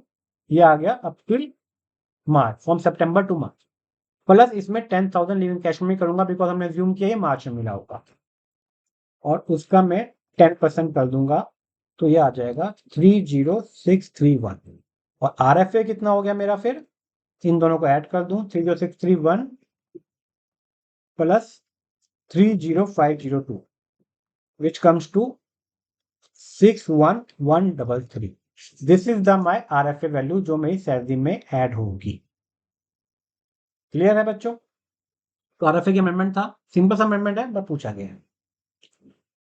अच्छा, अब इसने कह दिया, इसमें 2 पॉइंट है आरएफए में। ये कह रहा है 19-20 से मुझे मिलना शुरू हुआ था, उस टाइम मेरी आरएफए की वैल्यू थी 39,000, जो बढ़ के हो गई है 61,000।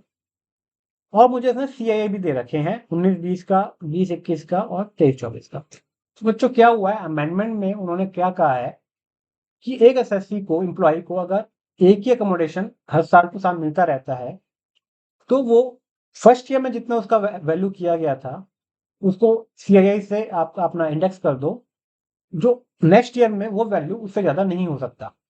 कहने का मतलब ये है, अगर सैलरी आपकी इंडेक्सेशन मतलब इन्फ्लेशन जो किए गए हैं इससे ज्यादा बढ़ गई तो भी आपका RFA लिमिटेड ही रहेगा, है ना। सैलरी बढ़ गई मान लो 20% और ये CII बढ़ा 10%, तो आपका RFA भी आपका 10% ही बढ़ेगा, है ना। बिकॉज अदरवाइज क्या होता था इससे पहले, अमेंडमेंट से पहले, जो भी साल की सैलरी है उसके बेस पे आप 10-15% जो भी आपको निकालना है वो आप अपना अप्लाई करके RFA की वैल्यू निकालते थे। अगर सैलरी ज्यादा है तो RFA की वैल्यू भी ज्यादा आती थी। पिछले साल सैलरी 100 रुपए थी, इस साल सैलरी 200 हो गई, तो पिछले 100 रुपए पे आपने 10% लगाया था, अब 200 पे 10% लगाओगे तो पिछली बार 10 रुपए की वैल्यू आई थी, इस बार 20 रुपए की आएगी, एकदम सारा फिर डबल हो गया, है ना, बिकॉज सैलरी डबल हो गई। तो वो रिस्ट्रिक्ट कर दिया कि अगर सैलरी बढ़ भी गई है तो RFA जो है वो उतना ही इंडेक्स होगा, तो मैक्सिमम वैल्यू उतनी होगी जो CII लगा के पिछले साल की थी। बट ये कब से मिलेगा बेनिफिट, ये मिलेगा starting from 23-24 for the future year. 23-24 को बेस ईयर माना है, तो 23-24 को नहीं मिलेगा, 24-25 से स्टार्ट हो जाएगा। इस एम्प्लॉय की अगर सैलरी 24-25 में बहुत ज्यादा बढ़ गई तो 24-25 में RFA की मैक्सिमम वैल्यू कितनी हो सकती है, जो निकाली है आपने प्लस फर्नीचर करके इंटू CII करोगे तो जो इंडेक्स करोगे जो आएगी वही मैक्सिमम हो सकती है। बस 23-24 में बेनिफिट नहीं मिलेगा। तो जो भी इंफॉर्मेशन दी है 39,000 और ये CII, ये सब 39,000 इसलिए दिया था कि आप CII अप्लाई कर पाओ, ये रेलिवेंट नहीं है। The employee also spent ₹50,000 on a refresher course for upgrading Mr. Radhe's skill. The employer also spent 50,000 on a refresher course for upgrading Mr. Radhe's skill. तो for the purpose of business है, कोई उसका personal benefit नहीं है, तो कोई income इसमें add नहीं होगा, कोई सैलरी नहीं बनेगी। During the previous year, his wife had admitted in a notified hospital for treatment of her kidney disease. The hospital bill amount ₹350,000 were paid by the employer. Notified hospital है, medical benefit में कोई आपका salary benefit नहीं मिलेगा, कोई taxability, कोई प्रोक्यूजर arise नहीं होगा। ये ग्रॉस सैलरी आ गई, इसमें 50,000 आप लेस करोगे तो आपकी टैक्सेबल सैलरी इनकम आ जाएगी। आंसर मैंने आपको अपना लिंक में दे रखे, आप डाउनलोड कर सकते हो। सिंपल क्वेश्चन, एक सिंपल RFA का एडजस्टमेंट था। B part, mister Raj, a resident individual age 69 years, sold an urban agriculture land for ₹75 lakh to Mr. Vipul on December 15, 2023. तो ड्यूरिंग द प्रीवियस ईयर 23-24 राज ने, जो एसएससी है 69 ईयर्स का senior citizen है, urban agriculture land बेचा है for 75 lakh, ठीक है ना। अगर रूरल एग्रीकल्चर लैंड बेचते हो तो कैपिटल गेन नहीं आता, बट अर्बन एग्रीकल्चर लैंड बेचते हो तो कैपिटल गेन आता है। अर्बन एग्रीकल्चर लैंड पे भी नहीं आता अगर ये कंपल्सरी एक्वायर्ड हुआ, बट इसने सब बेचा है, कंपल्सरी एक्वायर्ड नहीं हुआ, इसलिए इनको कैपिटल गेन टैक्स देना पड़ेगा। कितने का बेचा? 75 लाख का। When the stamp duty valuation of agricultural land was 95 lakh, तो कितने का बेचा? 75 लाख का, जब उसकी वैल्यू कितनी थी, स्टैम्प ड्यूटी वैल्यू 95 लाख, तो 50C लग जाएगा। 50C कहता है कि अगर वो 110% के अंदर है तो कोई दिक्कत नहीं, उससे ऊपर है तो स्टैम्प ड्यूटी वैल्यू हुई सेल कंसिडरेशन मान लेंगे। तो ये उससे ऊपर है, 110% 82,50,000 आता है, तो हमारे केस में सेल कंसिडरेशन कितनी हो जाएगी? 95 lakh. How was the agreement to sell? The agricultural land was entered on July 15, 2023, and Mr. Vipul gave 4 lakh as advance through IMPS. The stamp duty valuation at the time of agreement was 85 lakh. सभी कह रहा है बेचा तो इसने दिसंबर 15 में है, but agreement to cell हुआ था जुलाई 15 में, और उस टाइम जो बायर है उसने 4 लाख का अमाउंट जो है वो थ्रू IMPS ट्रांसफर भी कर दिया था, और उस टाइम जो स्टैम्प ड्यूटी वैल्यू था वो 85 लाख का था, जो बढ़ के on the date of sale हो गया 95 लाख का। इस केस में अगर बायर ने कोई अमाउंट थ्रू बैंकिंग चैनल पे कर दिया है ऑन और बिफोर द अपना एग्रीमेंट टू सेल, तो जो एग्रीमेंट टू सेल पे SDV है वो हम ले सकते हैं। इस केस में उसने IMPS के थ्रू पे कर दिया तो which is consider banking channel, तो स्टैम्प ड्यूटी वैल्यू क्या माना जाएगा? 85 lakh, which is again more than 110% of 75 lakh, तो देयरफॉर हमारे सेल कंसेशन 95 ना होके 85 होगा। Mister Raj paid 1% of sale concession commission to a broker, तो 75 लाख का 1% कितना हो गया? 75,000 उसने ब्रोकर को पे किया मिस्टर रामन एसएससी ने, तो ट्रांसफर एक्सपेंसेस में लेस हो जाएंगे। The land was purchase by him on May 15, 2002 for 10,85,000 and it was being used for agriculture purpose by him since its purchase। तो कह मई 15, 2002 में उसने परचेज किया 10,85,000 का, और जब से वो इस पे एग्रीकल्चर कर रहा है। बहुत अच्छी बात है। तो 2002 में परचेज किया, 2023 में बेचा है, तो लॉन्ग टर्म हो गया और हमें इंडेक्स कॉस्ट लेस करना पड़ेगा। तो 10.85 का सीआई दे रखा है, आपका 348 है, उस टाइम का 105 था, इंटू 348 बटा 105। बच्चों ये आ गया 10.85 इंटू 348 डिवाइडेड बाई 105, 35,96,000। तो मेरा इंडेक्स कॉस्ट हो गया 35,96,000 और मेरा एलटीसीजी आ गया 85 lakh minus 75,000 minus 35 lakh 96,000, 48 lakh 29,000 is my LTCG। ठीक है, उसके बाद क्या कह रहा है? ये है LTCG, long term capital. Mr. Raj SSC purchased another agricultural land in rural area on January 1, 2024 for 40 lakh and this land was sold by him on March 12, 2024 for 45 lakh and he invested the entire sale proceeds in fixed deposit FD करवा दिया with national bank. तो ये क्या कह रहा है कि ये जो लैंड है ये उसने दिसंबर 15 को बेचा था। अब इसके बाद उसने क्या किया, जनवरी 1 में, 1 जनवरी को 15 दिन बाद एक और एग्रीकल्चर लैंड ले लिया, लेकिन रूरल एरिया में ले लिया, और उसने वो जो रूरल नया लैंड लिया उसको ही बेच दिया मार्च 12 में ही। ठीक है ना? तो आपको याद आ रहा होगा एक सेक्शन 54B जो बताता है कि अगर आपने एग्रीकल्चर लैंड बेचा है और उसके अगर 1 साल पहले या 2 साल बाद में आपने कोई नया एग्रीकल्चर लैंड ले लिया है तो वो कैपिटल गेन अमाउंट इन्वेस्ट कर दिया, तो जितने भी कैपिटल गेन इन्वेस्ट किया वो आपको 54B में एग्जेम्प्ट हो जाता है। तो इसने 2 साल के अंदर ले लिया क्या? इसने तो 15 दिन के अंदर ही ले लिया, 15 दिसंबर को बेचा था और 1 जनवरी को ले लिया, तो 54B मिल जाएगा। 54B कब मिलता है? जब आपने एग्रीकल्चर लैंड बेचा हो जिसपे आपने पिछले 2 साल या आपके पेरेंट्स ने खेती की हो, तो इसने तो 2002 से उसको एग्रीकल्चर के लिए यूज किया है, तो इसलिए 54B एलिजिबल है। ठीक है, कितने का खरीदा है उसने नया लैंड? 40 लाख का। इन्वेस्ट क्या करना होता है? Capital gain, which was 48 lakh, but invest किया 40 लाख, तो 40 लाख की एग्जम्पशन मिल जाएगी आपको अपना 54B के अंदर, और आपका लॉन्ग टर्म कैपिटल गेन रह जाएगा 8,29,000। क्लियर? बट 54B में कहता है जो नया लैंड खरीदोगे आप उसको आप 3 साल तक नहीं बेच सकते। अगर मैं 3 साल के पहले बेच दिया तो उस लैंड पे जो कैपिटल गेन निकालोगे उसमें जो आपने कैपिटल गेन एग्जेम्प्ट किया है ओल्ड लैंड पे 40 लाख रुपए का, उसको उसकी कॉस्ट से लेस कर दो उस जब निकालो। ठीक है जी। बट रूरल एरिया में जब एग्रीकल्चर लैंड लेते हैं तो वो कैपिटल एसेट क्वालिफाई नहीं करता, तो इवन तो आपने इसको 3 साल के अंदर बेच दिया, बट आपको वो क्या कह रहा है, मैं 3 साल के अंदर बेच दिया तो अब जो कैपिटल गेन निकालोगे इसकी कॉस्ट में से कैपिटल गेन जो पहले एग्जाम किया वो लेस कर दो। उसने ये नहीं कहा कि अगर आपने लॉकिंग पीरियड से पहले बेच दिया तो जो कैपिटल गेन एग्जाम हुआ वो टैक्स कर दोगे, नहीं नहीं ऐसे नहीं करना। वो कह रहा है इसको टैक्स कैसे कर रहा है कि जो न्यू एसेट है उसकी कॉस्ट में से उसकी कॉस्ट कम कर देता है by the amount of capital gain which was claimed as exact. ठीक है ना? बट इस केस में तो रूरल एग्रीकल्चर लैंड के सेल पे कैपिटल गेन कंप्यूटेशन होगा ही नहीं, तो जब कंप्यूटेशन ही नहीं होगा तो आप कॉस्ट किस में से कम करोगे? आप कर लो। वो कह रहा है 45 लाख का बेचा, 40 लाख की कॉस्ट थी, बट मैं 40 में से 40 हमने एग्जम्पशन दे दिया तो नील करके नील की कॉस्ट मांग के 45 लाख का कैपिटल गेन आ गया, short term capital gain on sale of rural agriculture land. But 45 lakh का कोई टैक्स ट्रीटमेंट ही नहीं है बिकॉज इस rural agriculture land capital asset ही नहीं है, सेक्शन 45 अट्रैक्ट ही नहीं होता, चार्जिंग सेक्शन लगता बिकॉज 240 में कैपिटल एसेट नहीं है, इसलिए सेक्शन 45 अट्रैक्ट नहीं होता।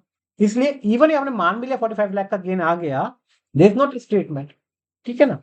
तो इस साइज का सिर्फ 8,29,000 long term capital gain tax होगा। Computer capital gain for assessment 24-25 mister Raj exercise the option of shifting out of default tax regime. देखो अगेन ओल्ड में आ रहा है, अंडर सेक्शन 115 BAC 1C है, लेकिन ओल्ड में और न्यू में कोई फर्क नहीं पड़ता इस क्वेश्चन में। जो लास्ट क्वेश्चन पे आ गए बच्चों, हम question number 4 again 4A clubbing का बड़ा ही अच्छा question. Mister Suraj 39 years, his wife Megha 35 years and minor son Dev 12 years. Provide the following details of their income or loss for the previous year 23-24. तो सूरज की कुछ income और loss की detail दे रखी है, उसकी वाइफ की मेघा की और उसके माइनर सन की विच इज 12 years old, है ना।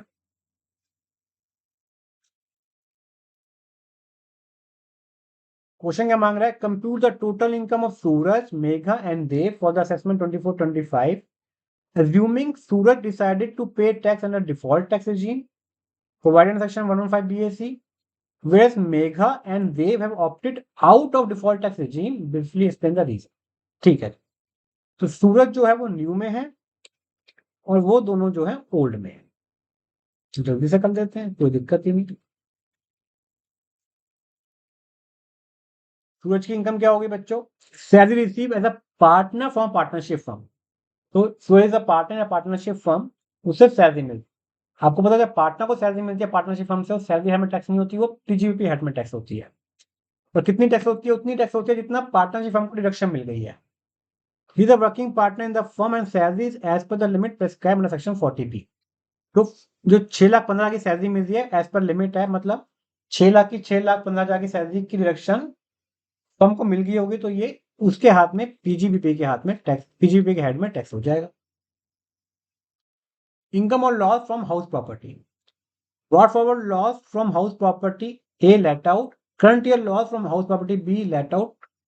तो दो हाउस प्रॉपर्टी है, एक का brought forward लॉस आ रहा है, एक का करंट ईयर लॉस आ रहा है।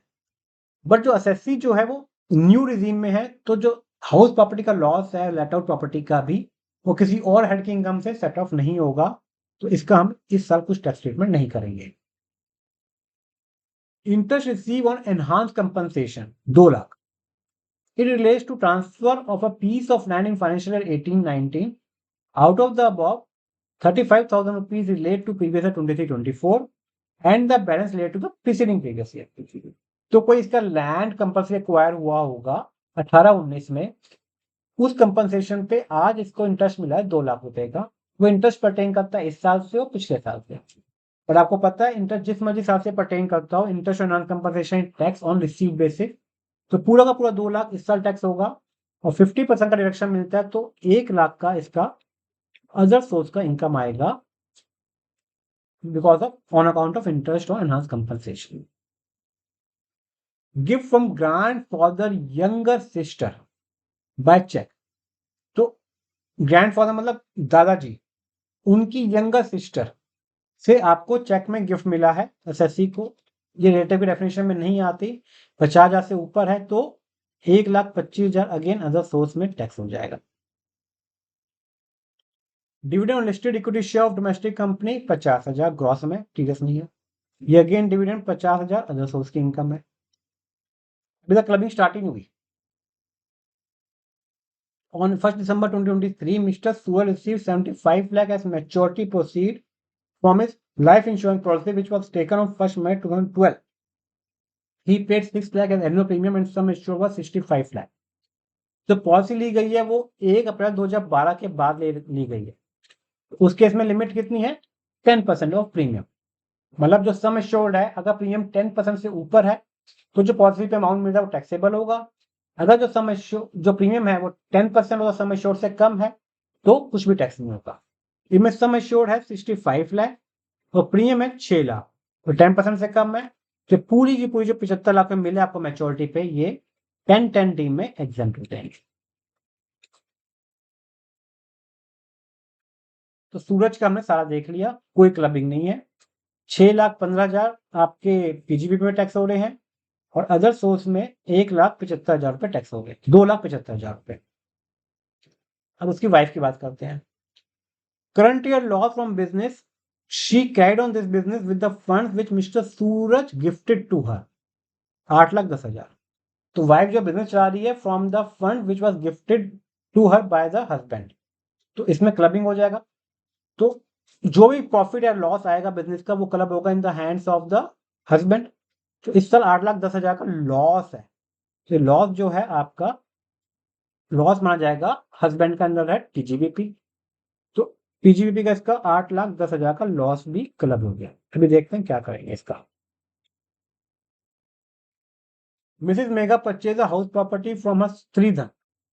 तो मिसेस मेघा ने एक हाउस प्रॉपर्टी परचेज किया स्त्रीधन। स्त्रीधन होता है बच्चों जो अपना लेडीज को on the occasion of wife अपना मैरिज वगैरह पे मिलता है, ये उनका अपना पैसा होता है, इवन एक गिफ्टेड भी है। And gifted the same to her minor son. तो जो वाइफ है उसने स्त्रीधन से हाउस प्रॉपर्टी खरीदी और अपने माइनर सन देव को वो गिफ्ट कर दी on 1 April 2023 out of love and affection. FMV of the house on the date of transfer of 51 में। जब गिफ्ट कर दिया तो अगर आपने कोई एसेट गिफ्ट किया to a minor child, minor अपना other than minor minor daughter, तो you are deem to be the owner of such property. तो इस केस में क्लबिंग नहीं होगा but the mother would be deem to be the owner of this house property. The FMV of the house on date of transfer 51 lakh not relevant because gift के case हमारा relative के case में gift tax नहीं होता, तो mother and son are relative, तो FMV की कोई वैल्यू नहीं है, कोई रेलिवेंस नहीं है। अब मिस्टर देव की बात कर रहे हैं। Rent receive from house property receive from Mrs Megha Patheja. तो जो उसको गिफ्ट मिला था 1 अप्रैल को अपना बेटे को फ्रॉम द मदर, वो उसने किराए पे चढ़ा रखा है, उसको 35,000 महीने की इनकम आती है टू द सन। बट ये जो हाउस प्रॉपर्टी है मिसेस मेघा वो भी deem to be the owner of this house property, और देयरफॉर 35,000 की जो इनकम है ये मेघा के हाथ में टैक्स हो जाएगी।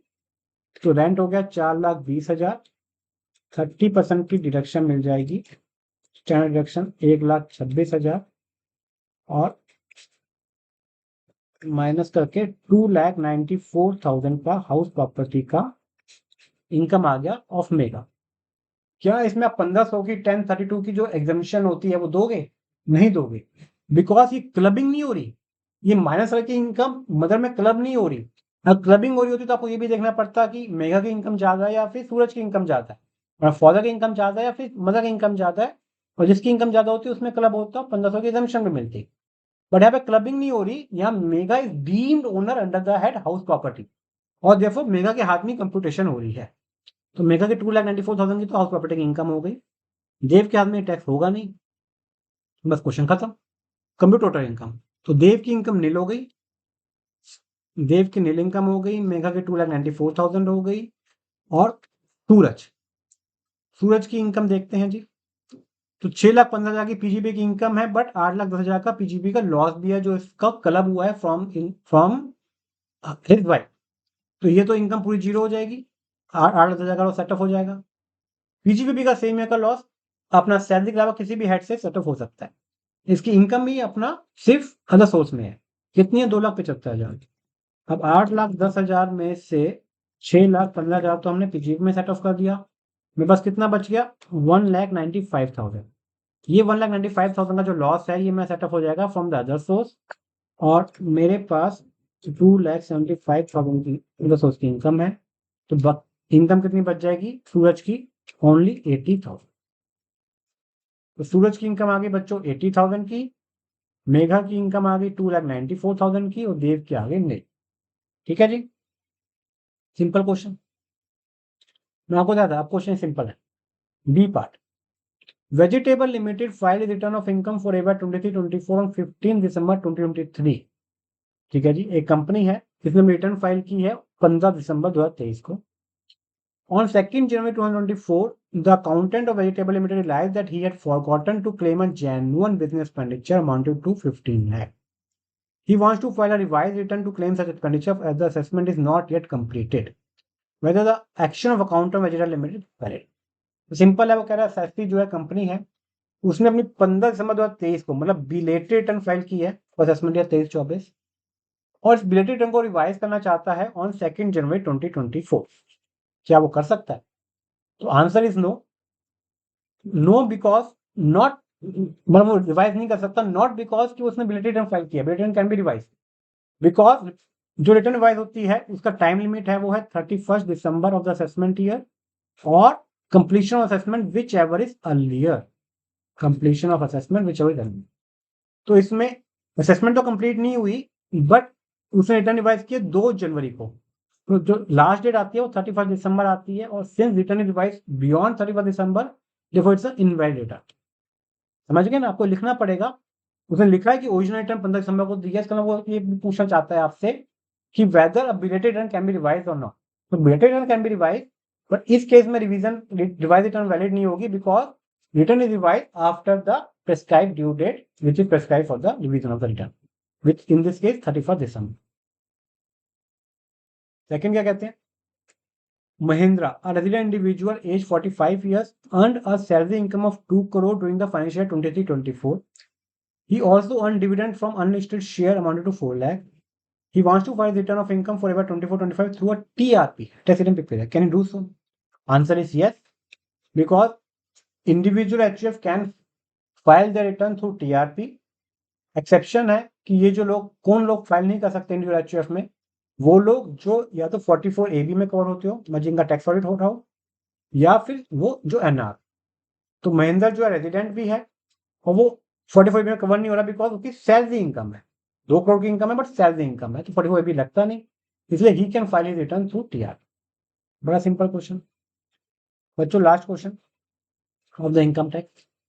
रानी, an Indian resident aged 34 years did not file return of income for AY 21, 22, 22, 23 and 2024।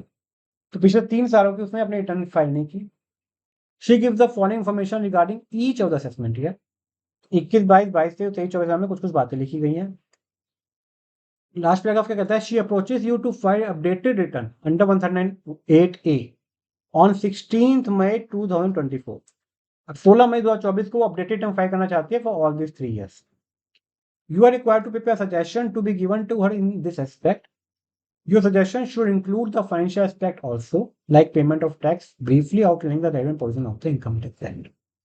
आपको बताना है 2 बातें, क्या ये अपडेटेड रिटर्न फाइल कर सकती है, नहीं कर सकती, और कर सकती है तो फाइनेंशियल इंपैक्ट बता। अपडेटेड रिटर्न कब फाइल करना चाहती है, 16 मई 2024 में। तो बच्चों सबसे पहले तो अपडेटेड रिटर्न फाइल होती है with in 2 years from the end of relevant assessment year. तो इसका AY 21-22 का 2 year कब खत्म हो रहे हैं, 31 मार्च 2024 को, right. 2 year from the end of relevant assessment year. ये रिटर्न रिवाइज करना चाहती, अपडेट करना चाहती है 16 मई 2024 को। ये तो अलाउड ही नहीं है, बियॉन्ड टाइम, खत्म। 22, 23 और 23, 24 विद टाइम लिमिट है। इसका टाइम खत्म होगा 31 मार्च 25 को, और इसका टाइम खत्म होगा अपडेटेड रिटर्न फाइल करने का 31 मार्च 26 को, और 16 मार्च 24 को, 16 मई 24 को कर दिया तो विद इन टाइम। अब AY 22 को देखते हैं क्या लिखा है। Tax payable on total income of Rani 5,60,000। Return file करना जो भूल गई, उसका टैक्स पेबल था 5,60,000, बट टीडीएस कटा हुआ था 10 लाख का। तो आपको पता है अपडेटेड रिटर्न फाइल नहीं हो सकती in the case of refund. तो इस केस में रिफंड बन रहा है, तो इसलिए इसको अपडेटेड रिटर्न फाइल नहीं कर पाएगा। नाउ लास्ट, इस साल टैक्स पेबल था टोटल इनकम पे 6,30,000 का, टीडीएस था सिर्फ 2 लाख रुपए का, इंटरेस्ट पेबल था under section 234A, B, C 90,000 रुपए का, और सेल्फ असेसमेंट टैक्स पे किया है इसने 1 लाख का। तो अपडेटेड रिटर्न फाइल हो जाएगी, और कितना टैक्स पे करना पड़ेगा, 6,30,000 का तो देखो टैक्स पेबल ही बनता है, 90,000 का इंटरेस्ट भी बनता है, लेकिन आपने टीडीएस पहले ही कर चुका था 2 लाख रुपए का, और सेल्फ असेसमेंट टैक्स भी आपने पे कर दिया है, एज्यूमिंग अपना रिटर्न की ड्यू डेट से पहले पे कर दिया था उस साल 1 लाख।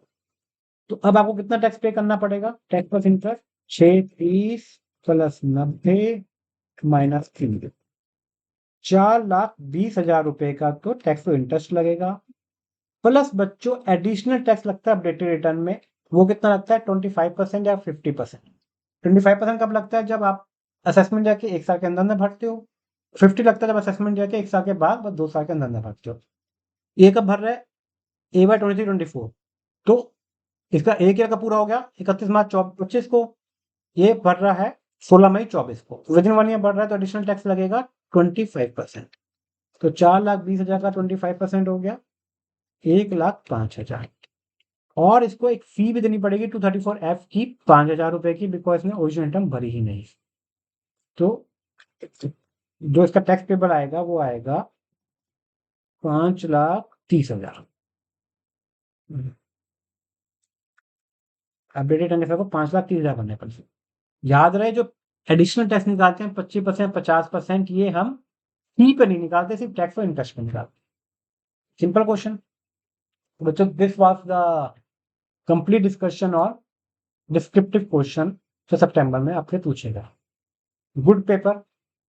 अगर आपका अच्छा नहीं हुआ तो आप मेरे से बात करो, है ना, विल स्ट्रेटेजाइज क्या कैसे प्लान करना है ना। बट मैंने सुना है कि जीएसटी का जो पार्ट है वो कंपैरेटिवली इजी था as compare to income tax part. जो इसके सॉल्यूशन है वो उसका लिंक आपको डिस्क्रिप्शन बॉक्स में मिल जाएगा, आप डाउनलोड करके देख सकते हो। और कोई भी डाउट हो आप मुझे जब मर्जी कॉल या पिंग कर सकते हो, नंबर नीचे फ्लैश होता है। Thank you.